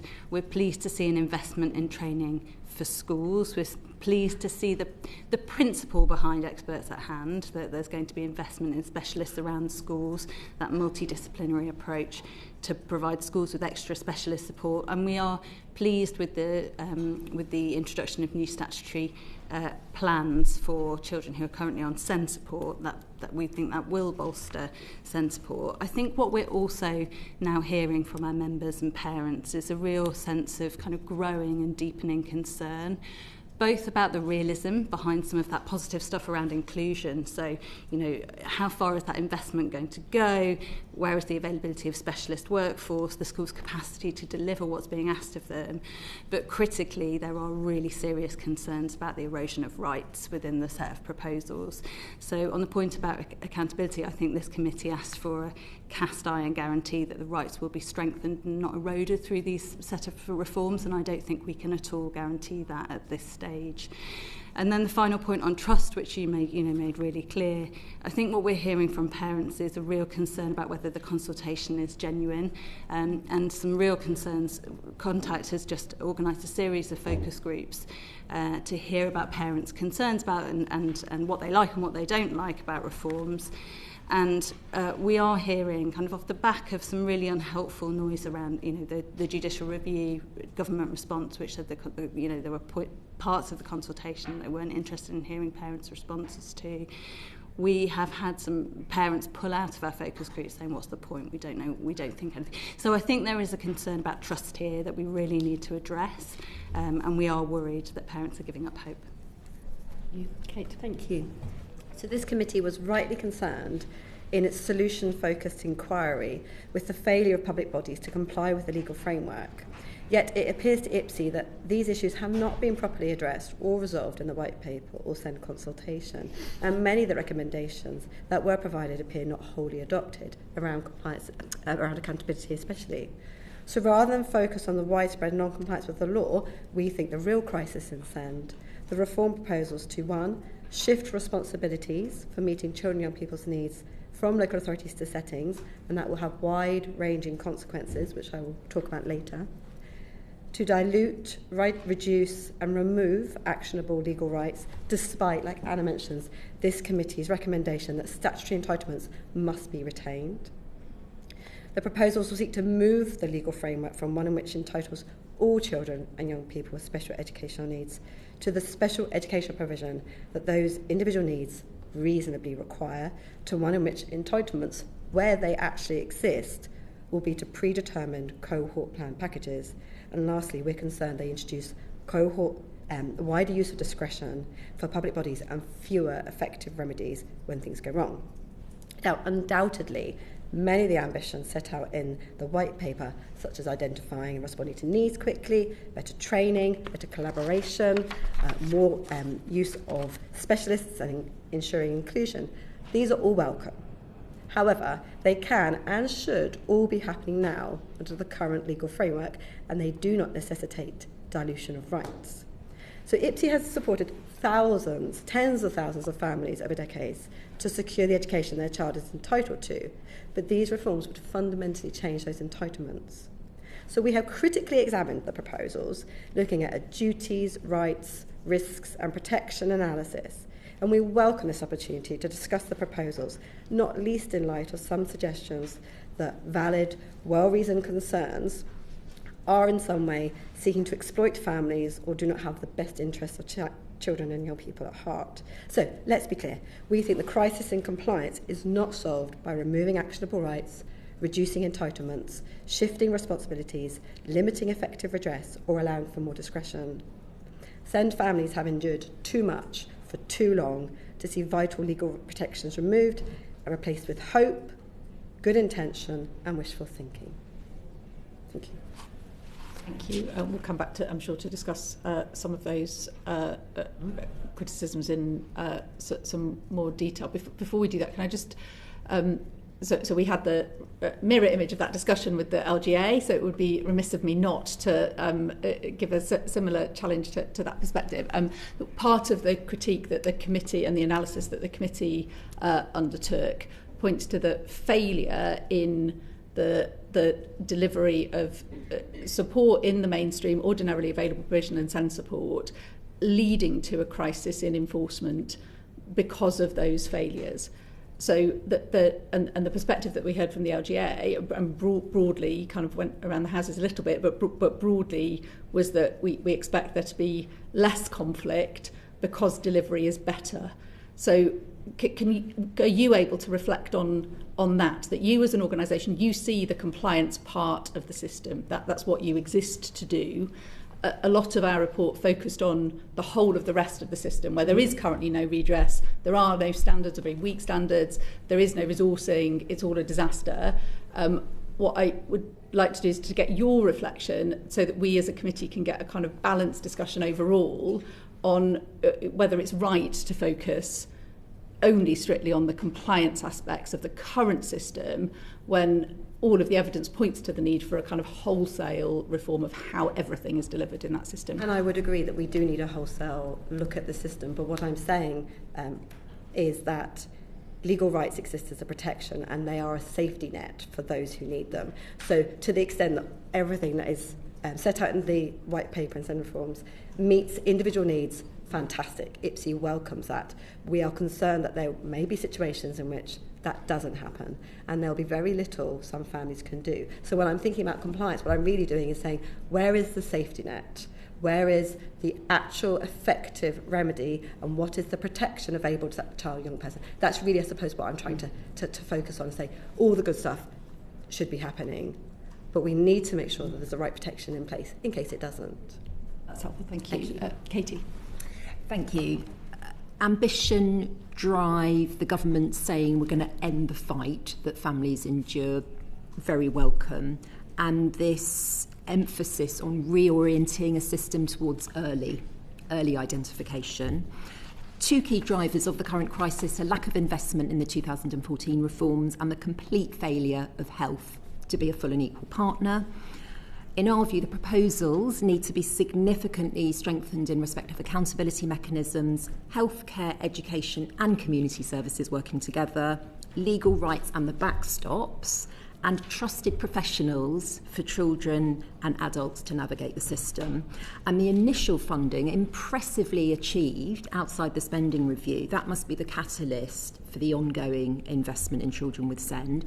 The biggest risk we're hearing about at the moment to children not having their specific needs met is the lack of legal obligation to deliver the actual support in an individual support plan, and the proposal to shift towards standardised packages and away from support based on an individual assessment of need, and for that to be the gateway to an EHCP in future.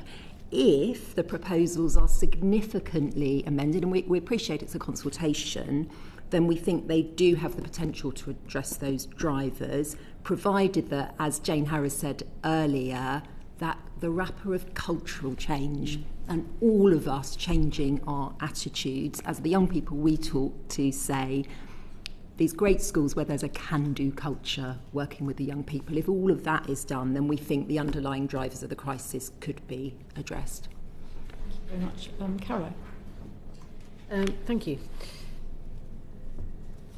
What are your views on the role and the potential impact of the national inclusion standards, and to what extent do you think that they will improve consistency, accountability and the quality of provision across mainstream settings? And we'll go the other way. I'll start with you, Katie. Yes, so they can help with those goals if they are standards, and by standards I mean things that have purpose, parameters and measures, so that organisations know when they're meeting the standards. An evidence bank is a good thing, but an evidence bank isn't the same as a set of well-designed standards. And how they could ensure quality, accountability and consistency of provision is if they are designed with young people. And some of the young people we've worked with, they've already done a couple of sessions on what inclusion actually is. Flexible problem-solving mindset, compassion over compliance. There are so many practical ideas there. So I think involving young people in the design of the inclusion standards would be a very good and rapid start. Thank you. Thank you. So from what we know about national inclusion standards, we know that they'll be designed to inform settings on what support at universal, targeted and targeted plus should look like, and they'll be organised around those 5 new areas of development, a point I'll come back to. So the consultation tells us settings will be required to use these to plan support for cohorts. So it's not clear whether that will be a legal duty or set out in the code. So these tools may well be useful. They'll need to be used carefully to make sure they're robust and effective in meeting those individual needs, and that the funding sitting behind them is also sufficient. So settings will need to use these standards as well as their inclusion strategies carefully, not prescriptively or rigidly, and they can't simply form a checklist. There may be a risk that a school following there may be a risk that a school following these national inclusion standards may lead Ofsted to consider a school is meeting individual needs, whereas that might not actually be the case. And it potentially could be a risk, depending on how they're being used. The national inclusion standards could become a proxy for what is required to meet a child or young person's needs without consideration of their individual circumstances. We do have some concerns around the new areas of development and the exclusion of mental health challenges and how that may impact children and young people with special educational needs, having their needs properly understood.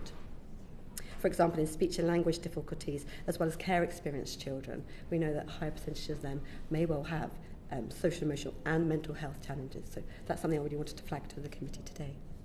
Thank you.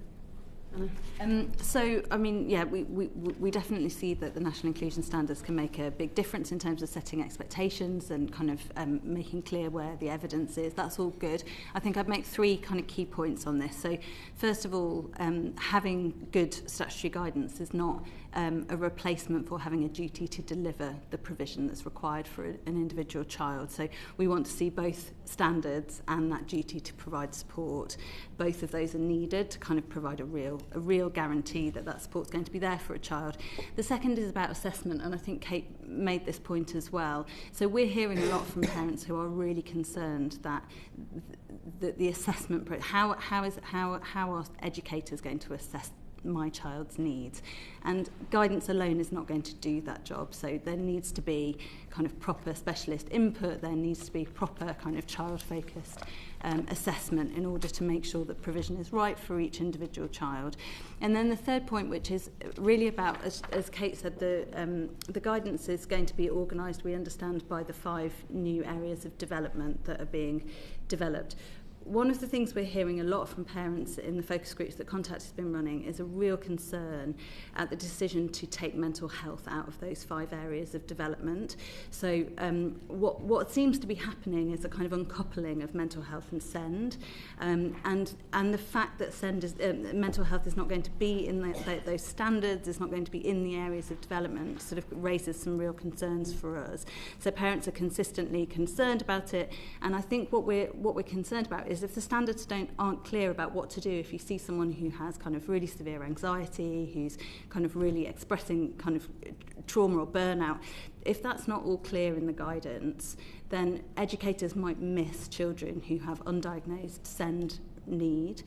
It could create a kind of boundary, an accountability boundary. That's not our problem to deal with, when actually this whole reform exercise should be about getting rid of those accountability kind of failures and making sure that children are picked up, their needs are supported. So in the standards, we really want to see that addressed. So I think from a parent point of view, this is really welcome. We as parents have wanted to know for a long time what exactly should we expect from our schools. And I think it's fair to have a bare minimum at least of what we should be able to go in and say, you're not delivering for my child, you should be providing this. So I think that's, from the point of view of parents, it's welcome. The worry comes in is what happens when the school doesn't. So great, we've got Ofsted who are going to put in these additional inclusion standards as part of their inspection, but they could only come every 4 years. What happens in between? And you've still got that child who's got 4 years at school who's not getting the provision that they need. So I think that's a real worry for parents right now. Yes, in principle and on paper it looks great. I know some people have pushed back on the fact that schools now have to produce an inclusion strategy. A lot of schools already do that, so I think any good school would have that already anyway.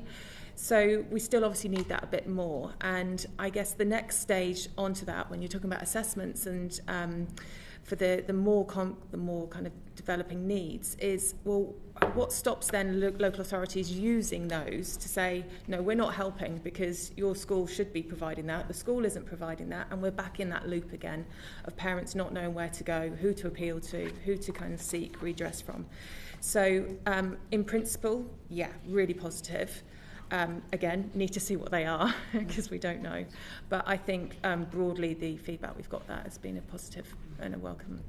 Thank you. And just briefly, do any of you have any comments to make on the stakeholder involvement in developing these inclusion standards? Okay. Yep. Yeah. Sorry, confusing. So obviously Anna and I were both in the SEND development group prior to the white paper. We obviously when we sat here last year, we made the point that we weren't being included at all, and that really was, we were really, really struggling with interaction. Yeah. I certainly was getting nothing back. Since Minister Gold has come in, and there has been a very strong change in approach, which obviously we're very, very grateful for. They have taken on board points we've said. They have made changes based on what we've said. It hasn't been a kind of just a listening exercise. And going forward, I personally am still involved heavily in the discussions being made and just general consultation taking place. So I think there is a shift. Whether there's enough of a shift, probably not. I think I would always like to see more.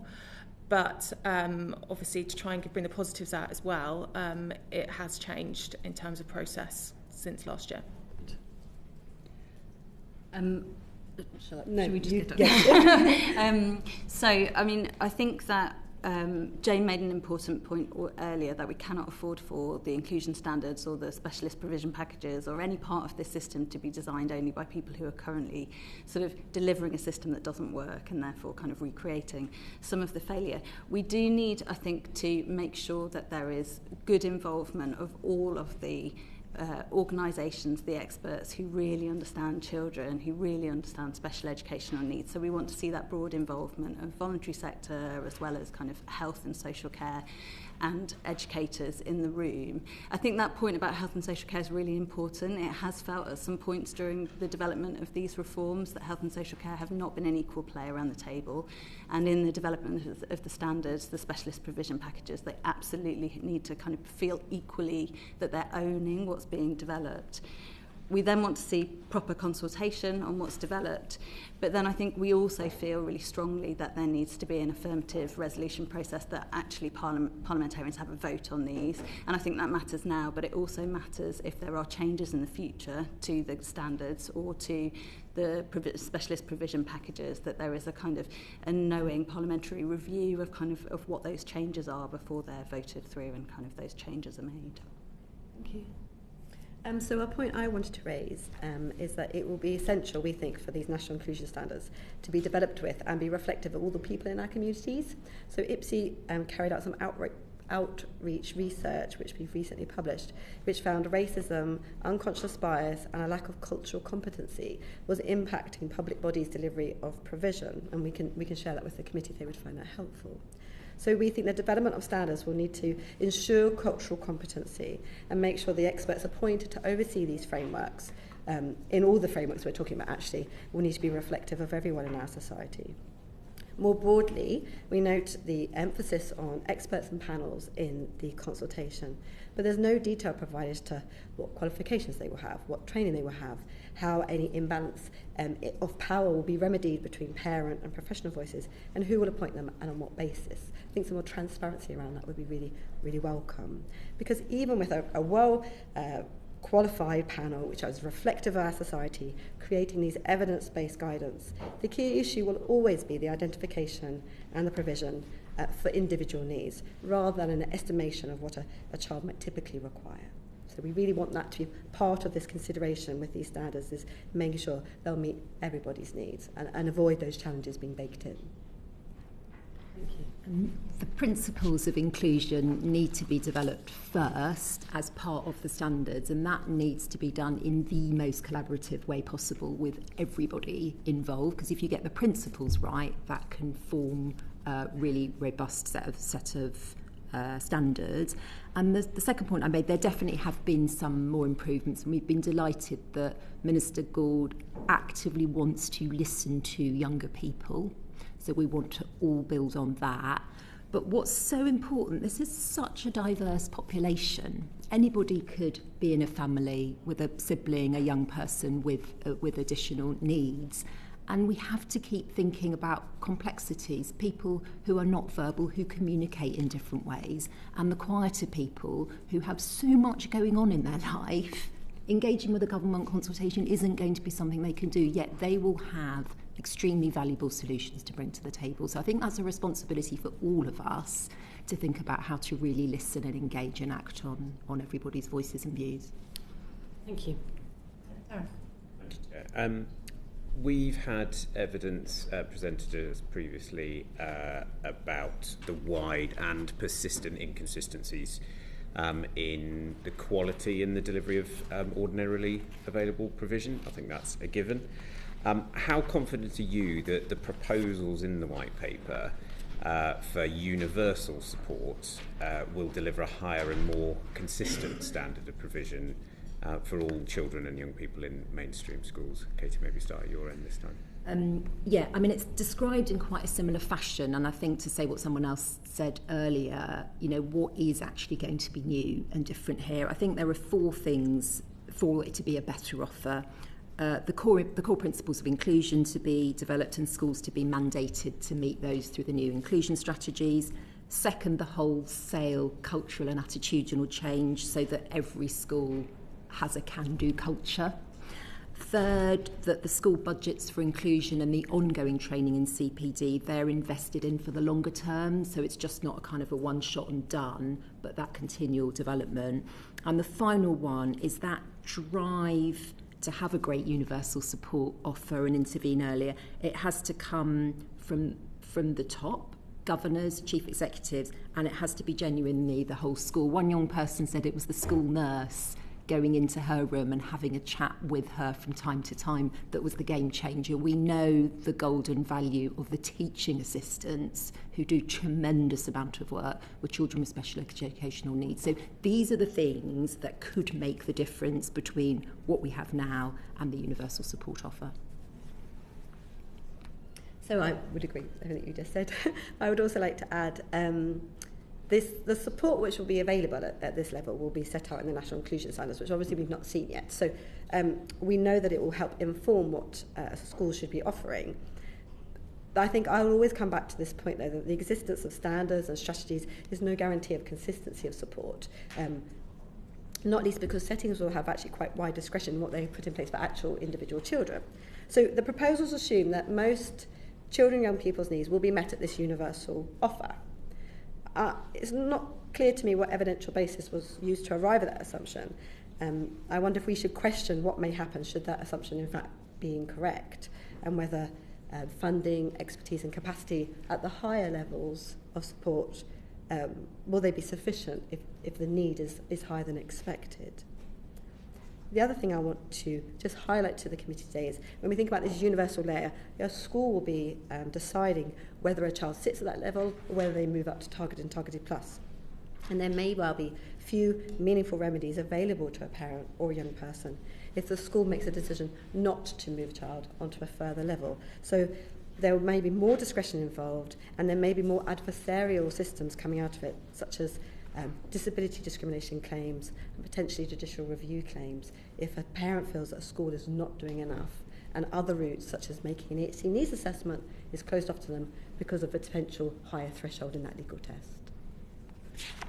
So, I mean, I've already said that I think there's a lot in the kind of proposals around inclusion which is really positive. So the sort of combination of funding plus new inclusion standards and guidance, training and the accountability of Ofsted, which I think is really significant, I do think will go a long way to shifting the expectations and therefore the offer, the universal offer. But I think what the previous panel emphasised really clearly needs to be brought back here as well, which is it will only work if this is kind of the prevailing culture, if this is what we're all working to. So if curriculum, behaviour, attendance policies don't follow suit, then we won't see the shift we need to. Yeah, obviously support everything that everybody's already said there. I would say that as parents, all we ever want to do is for our children to go to school and be happy and learn. That's it. So I think if we can move back to a system which puts the child at the forefront, then that would be fantastic. It does feel a little bit like we're in utopia, though, and this paper doesn't necessarily recognise fully the culture that we face as parents, trying to get our children the support they need, the labels put on them, the attitudes that we do face, and even good schools still don't quite nail it at times in terms of the general mainstream offer. And obviously we heard earlier the attitude from some teaching unions already is we just can't do it. And I think everybody's really got to pull together and really got to say we want to make this work, because the whole culture has to change for that to actually happen. I'm nervous it won't, because whether the willingness is there, if everyone's just consistently saying we can't, I just would like to hear more we can, and then I think maybe we might get somewhere. But I think, yes, so a lot of it is actually down to more attitudes than it is structure, money, etc. right now. I'm interested in whose attitudes you're talking about there in terms of the culture, because rightly this is coming under a lot of critique, but what we're hearing from the sort of outside is, well, can they? And isn't that also part of the culture? About, you know, if the government wants to aim for something, whether the rallying around to get the detail right, but also to be part of that cultural change. Yeah, so I think sometimes when you come across with teachers, and I'm in this right now, I have young children, one in mainstream, one in the base, and sometimes with teachers you tend to get, and I'm not saying all teachers, you get some brilliant ones out there who will look at the child and think, right, okay, why is they behaving this way? Why can't they cope? And they will try and seek the meaning behind it. You don't always get that. You sometimes just get the instant blame. The child's just misbehaving. They just don't want to do it. It's in them. They behave. They won't cooperate. Whereas actually, when you move to the specialist section, you get more of the why. And I think what we need to do is push more of that attitude of, okay, why is the children doing what they're doing or acting as they're behaving as however they are? And then that's the shift that will start bringing in more inclusion through just natural behaviours, more understanding, more empathy. And I don't want to criticise all teachers. That's definitely not what I'm trying to do. But what I am saying is that I think there has to be a huge culture shift before we can actually get to a place where this will work. Thank you. Caroline, go to you to cover Peter's. Okay, yep. So we have the different layers of support, targeted plus. How confident are you that those layers will be effective, and what challenges do you see in delivering support in that way? We'll start with you, Hayley. So my worry is actually of those children in the targeted plus area. So at the moment we have a situation where a child is assessed independently for what they actually need. This will then move that child into a situation where effectively it's being shared between a lot of other children. And so will that child of higher level needs within that mainstream setting get that upper end of the support they need, or will they have to lose that because it's now become a bit more of a one-size-fits-all? I think if they can get support quicker and better and more one-on-one, then fantastic. But there's a lot of unanswered questions in this. And I think this is where removing EHCPs becomes the worry for parents, because that plan gives you that definitive, this is what your child will get. Now we're moving to a point where, okay, it's up to the school what they get. And that could be on a monthly, daily, whatever basis. And there's nothing there to say, you have to give them this. So I think, again, it's a lot of wait and see. But for those children with the upper levels, I think they're most at risk right now. So in the focus groups we've held with parents, we've heard a lot of concern about will my child have to fail at the targeted level to get targeted plus? Is this a kind of exercise in kind of having to prove you need the next level up, the kind of, and that you move through the layers? I don't think that's the intention of the reforms, but that is certainly the fear that that's how it will play out in practice for families. And so there is certainly some concern about the layers and having to kind of fail to move through that graduated approach. Certainly, and I think we'll talk about this when we talk a bit more about ISPs, but we have a concern around the delivery of the provision at each level, and so we know that there is kind of real pressure. So the experts at hand, what's funded through this set of reforms, and the new funding is very welcome, is equivalent to 1 day of support for every child in a secondary school with special educational need. That's not sufficient. So who's going to lose out, and kind of what does that mean? If the provision isn't there, then the targeted and the targeted plus support won't be there. So we want to really make sure that that is dealt with. Yeah. Thank you. So targeted and targeted plus is going to fall within a new, currently unknown distinction of commonly occurring and less commonly occurring needs. I'm not sure how this is going to be decided, or what happens if a child who has what are predetermined as common needs actually far more support than what's available at that layer. Now, the Children and Families Act avoids the risk of mischaracterisation entirely, which we potentially might be reintroducing by this distinction, which we don't have any information on yet. So that's one point I wanted to flag. The other is that on the use of support bases, so at targeted support, that may include access to a support base, and at targeted plus, it may include access to an inclusion base, or which could be a support base or a specialist base. Now, nearly always, those children have an EHC plan which guarantees them access to those units currently, as we call them, because the provision in Section F needs to be secured. So at targeted and targeted plus, these children won't have those plans in place, and they won't have the right to attend those units. So we wonder what would happen if the cohort changes and that child gets moved out of the unit, or potentially the unit that's set up is one that meets particular needs because they're going to be cohort specific, but it's not the need of that particular child. I wonder how inclusive an education is if it doesn't take place in the classroom, and if it doesn't take place in the support base of which, where the school is based. The other point I wanted to flag is around expert and hand. So it appears from the case study and the consultation, as well as the body of it, that experts at hand may be lending support to the setting rather than direct support to the child. Unlike the code, so the code tells us that settings are encouraged to seek specialist support at any time, and that children and young people should receive it as early as possible. So This could potentially lead to a postcode lottery in terms of the expertise available locally, bearing in mind that those at targeted classes will have less common needs, and in terms of a school's willingness or ability to recognise needs or fund direct interventions when they're required. And this may depend, of course, on the way the schools are pulled together or clustered. We just don't know yet. Thank you, Katie. Yes, 2 points. So who does the assessing is a critical success factor, and we know it can't just be the education staff. That's got to involve other specialists as well to have your best shot at doing a really good assessment of what layer of support might be the one. So development of clear processes for schools to follow and know what they're doing in terms of assessment and who should be involved.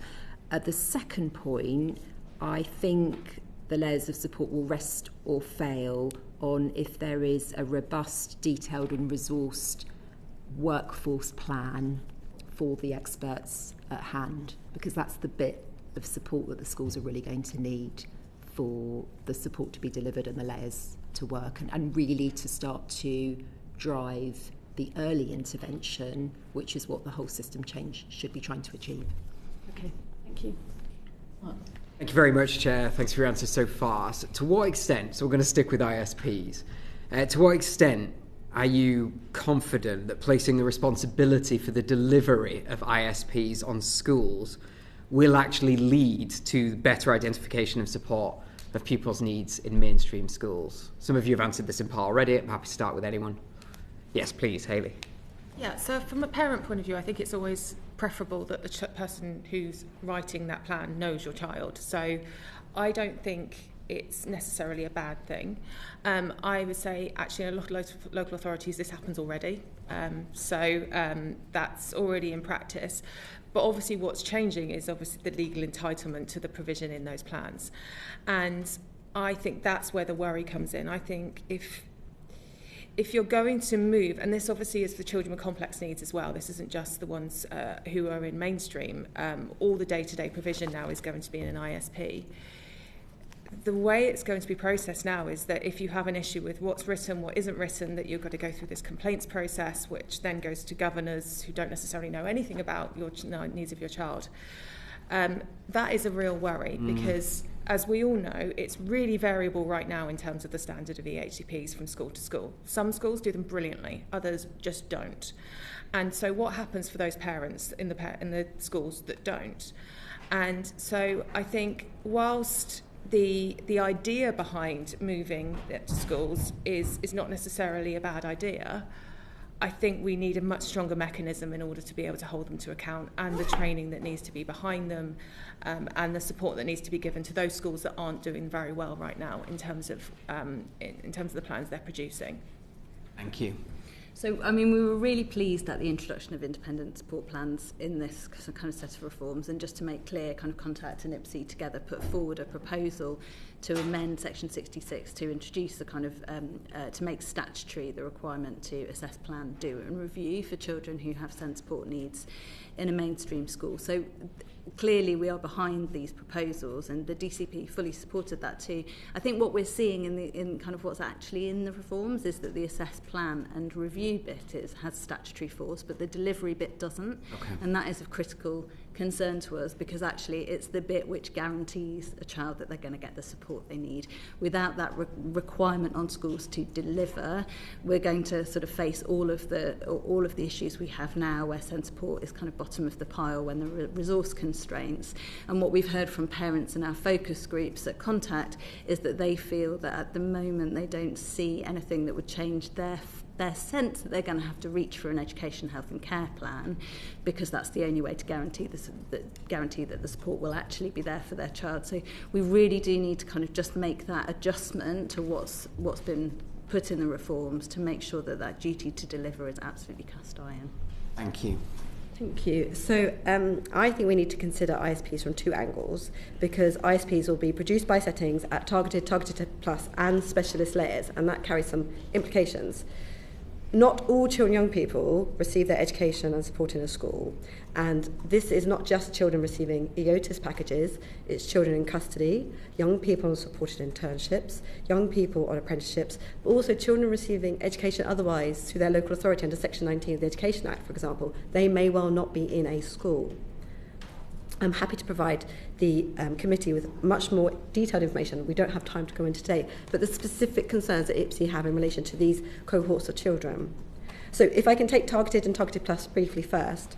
So much is made in the consultation of a legal duty to produce and monitor these, but as Anna says, we think it falls down because there won't be an entitlement to that provision.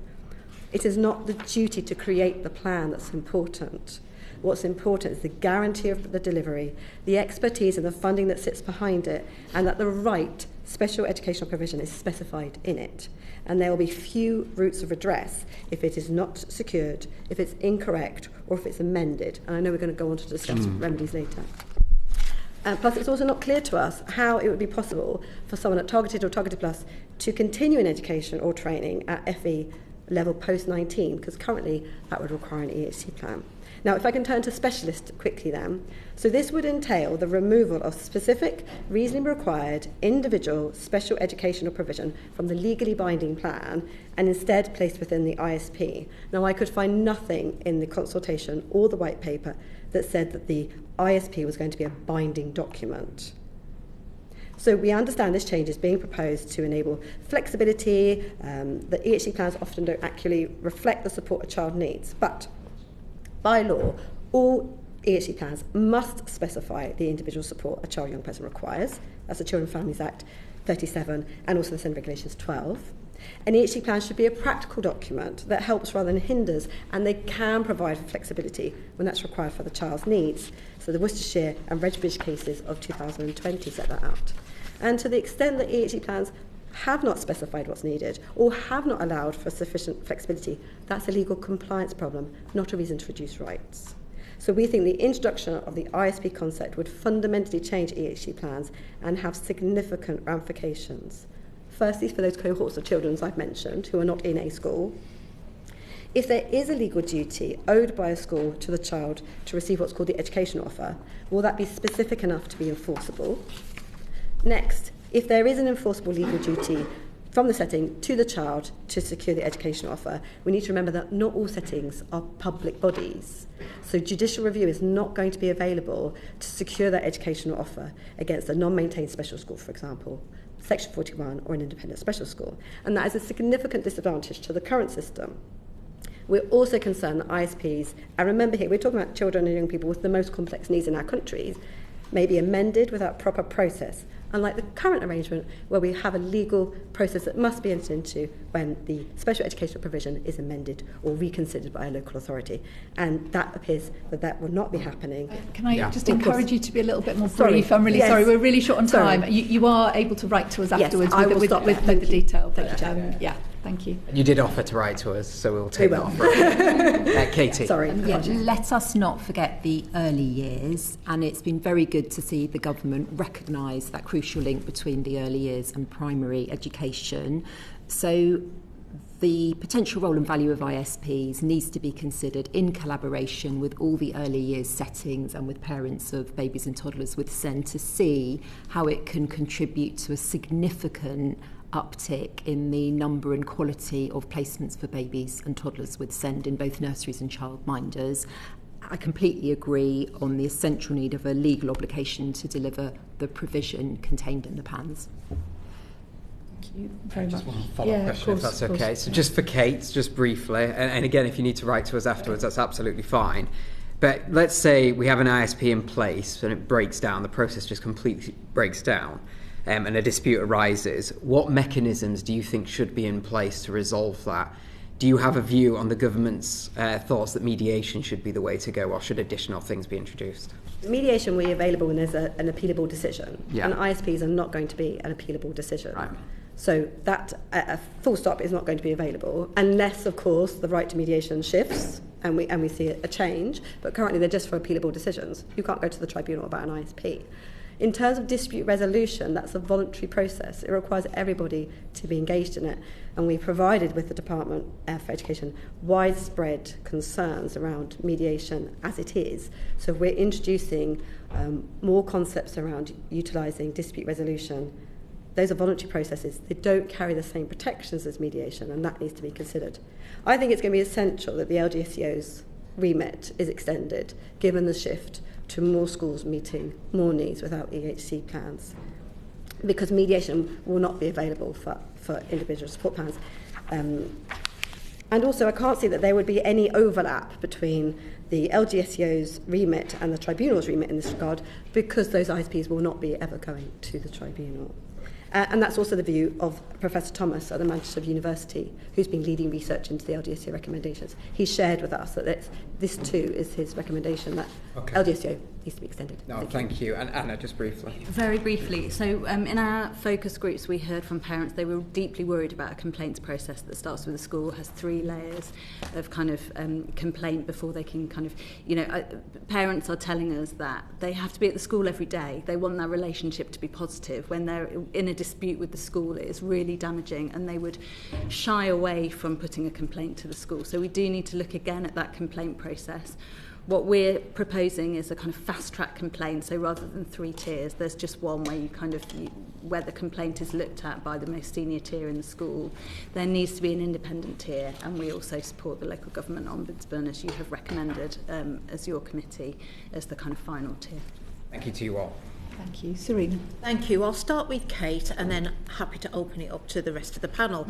EHCPs, as you know, were originally intended to support children and young people with the most complex needs.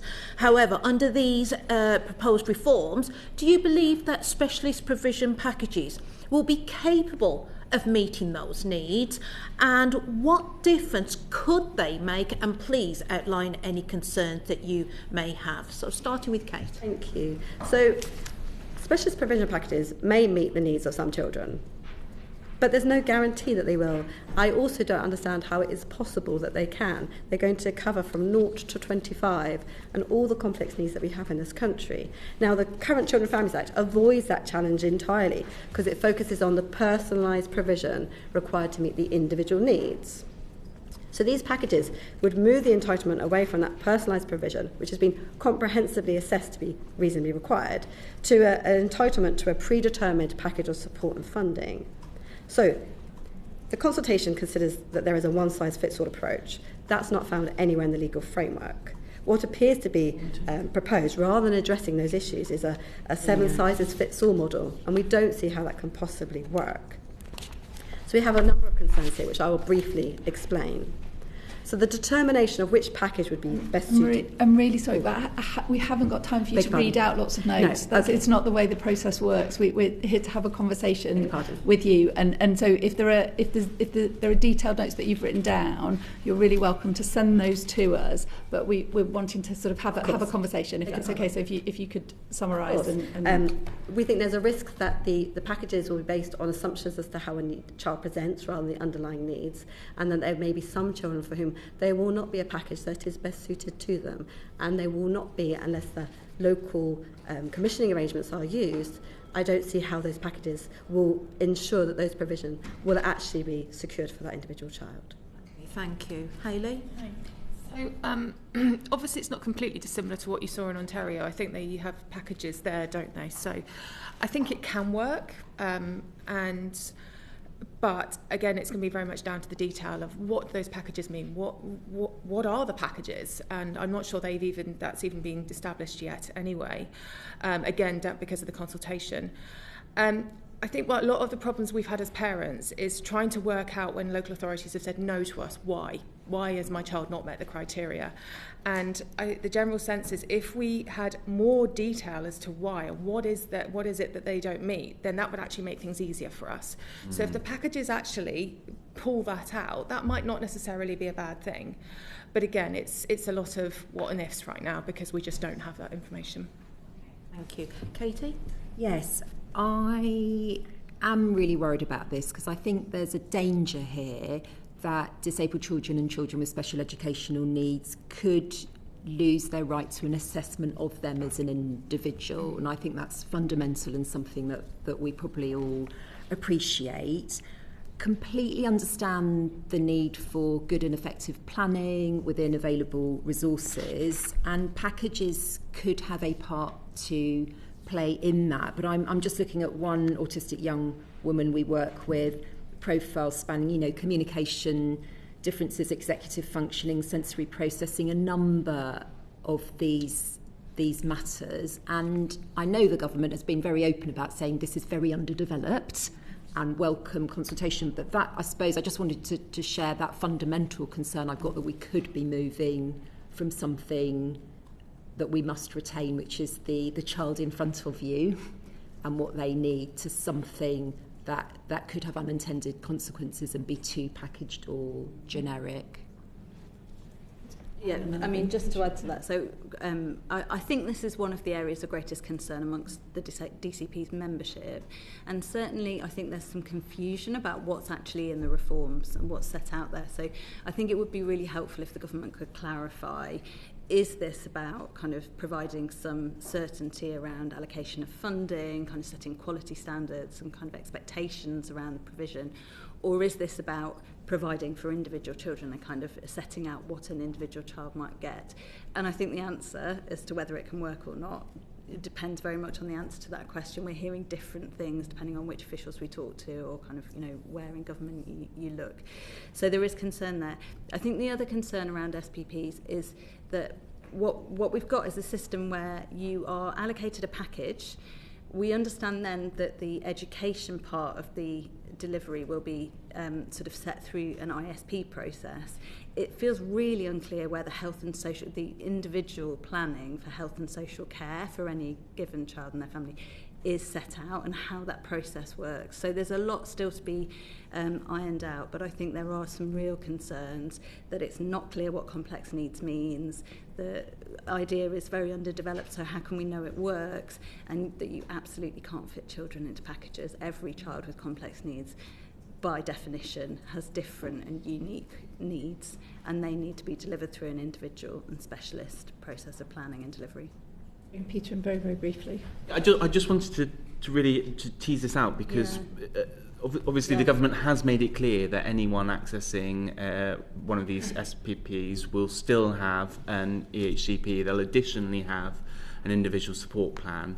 And to me that makes it really clear that there will be an individualised plan with statutory backing for that child, and whereas these provision packages are more about the commissioning of services to ensure that actually what is in the EHCP is delivered, whereas at the moment, because there is such a postcode lottery and there is not clear guidance on what every local authority must make available to young people, an EHCP can promise the world, but actually that doesn't exist in the real world.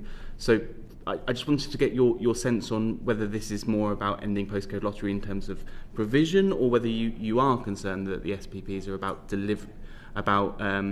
individualised delivery of support. Yeah, so genuinely we're hearing different things depending on who we talk to. So I think that commissioning framework approach is something we would support, but I think there is some concern that it replaces some of the individualised planning. So I think clarity would be really helpful so that we can respond well. Yeah, yes, I suppose, is this proposed new packages, is that going to be a gateway or a closed door to somebody having an education, health and care plan? I think that's where, and I think completely understand what you're saying, but it's this clarity we seek now from the government about the purpose of the proposed specialised provision packages that would help everybody to engage and make sure that the right of a child to have individual needs assessed and met is retained in the reform system. Just in terms of the structure, so the plan actually is going to be that the child is allocated a package, but then the ISP then takes over. So effectively they say, yes, that's right, you deserve that package, you can go to this school. But what will happen then is the child is made to fit the budget rather than the budget made to fit the child. So you'll be given a banding in which your provision to be to be paid for effectively. But if you need more, then you can't get that without going back to tribunal again. So at the moment, it's a case of you go to the local authority, they work out your needs, then you get the school, and then you get the funding instantaneously, well, in theory.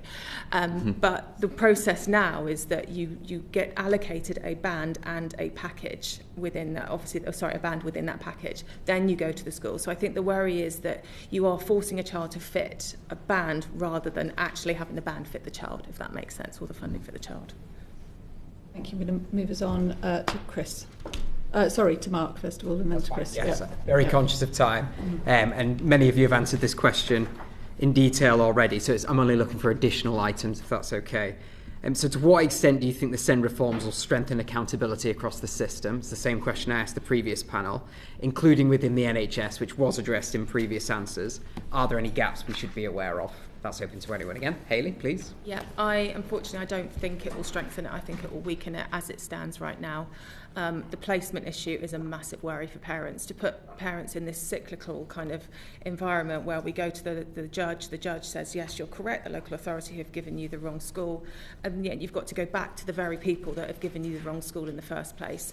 I think when I said at the beginning, I think there's worries that they haven't necessarily listened to the why we're in this position in the first place. The major thing that I don't think has come through enough is the local authority attitudes and the extent to which the laws haven't been following that culture that has developed, which has literally broken parents for years. So I think rather than just all the focus in this paper right now is on school accountability, they've actually lowered the accountability on local authorities. It's almost like a reward for what they've done for the past 10 years. That's how it feels like as a parent, having gone through it. And so I think that if anything can change out of that, that would be something that really does need to be looked at, because it doesn't. I don't see enough here right now to address that culture. Thank you. Anybody else like to come in on that? So I'm happy to say, in terms of health accountability, we're really disappointed. Health and social care accountability, there really isn't the kind of overhaul of accountability that we were hoping to see in these reforms. We agree with lots of what was said in the previous panel. I don't need to reiterate it about kind of workforce sufficiency, but there needs to be a workforce plan for SEND, and that without that, the provision will really fall down. I just wanted to pick up the point about local authority accountability. So when Disabled Children's Partnership ran a survey over the winter asking parents about various aspects of their experience, 57% of a large-scale kind of sample of parents said that they had been lied to by authorities. The need to change culture in local authorities is absolutely vital. And so we've seen through these reforms proper investment in training for school leaders and school staff. We've seen an investment in kind of changing how things operate in schools and a kind of message from the top that things have to change. I don't think we've seen that need, that message that there needs to be a whole-scale shift in the culture in local authorities, but there really does, because parents do not trust that they're going to get the right outcomes for their children. It was our recommendation that there should be training. And unless the issue with the previous reforms of health not being an equal accountable partner is addressed, I think there will be serious failings this time round. We know that there are children who are hampered from being in school, perhaps because teachers haven't had the input from a specialist nurse, and the groundbreaking change there is when that child has health needs met and they can achieve and thrive at school. That can only happen if the accountability mechanisms, joint commissioning being mandated, all of the accountability mechanisms all the way through the system are saying this time round it's going to be health and education equally with all the other partners as well. And social care, Brilliant stuff. Thank you, Chair. Thank you, and we'll go to Chris for a final question. Oh God, for pressure now. Thank you.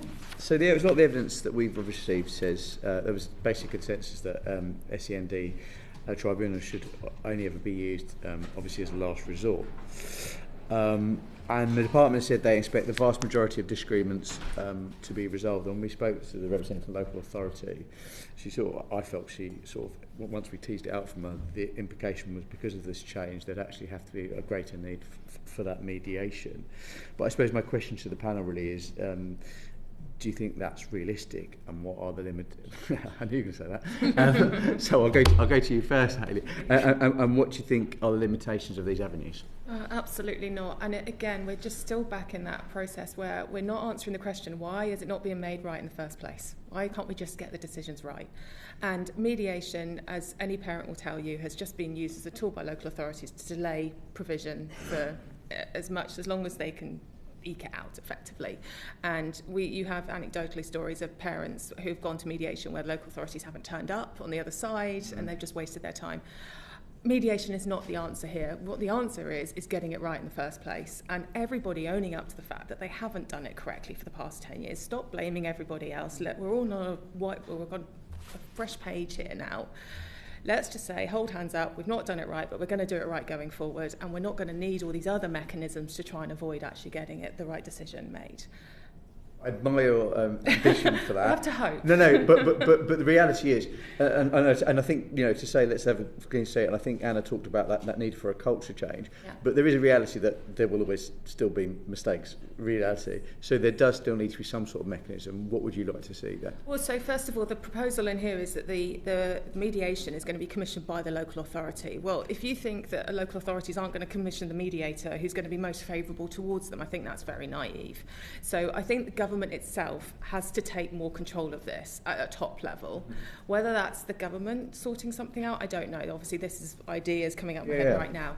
But I just don't think mediation is necessarily the answer. Because I think it's a really stressful thing for parents, and I think what we're still not getting past is the fact that so many parents do not have a background in legal advocacy, all these processes. It's cruel to put them in these situations, and so I think there needs to be a lot more done before we get to mediation. I mean, we have been absolutely clear that we don't want to see a dilution of tribunal rights, and that actually the tribunal exists as a backstop when all else has failed.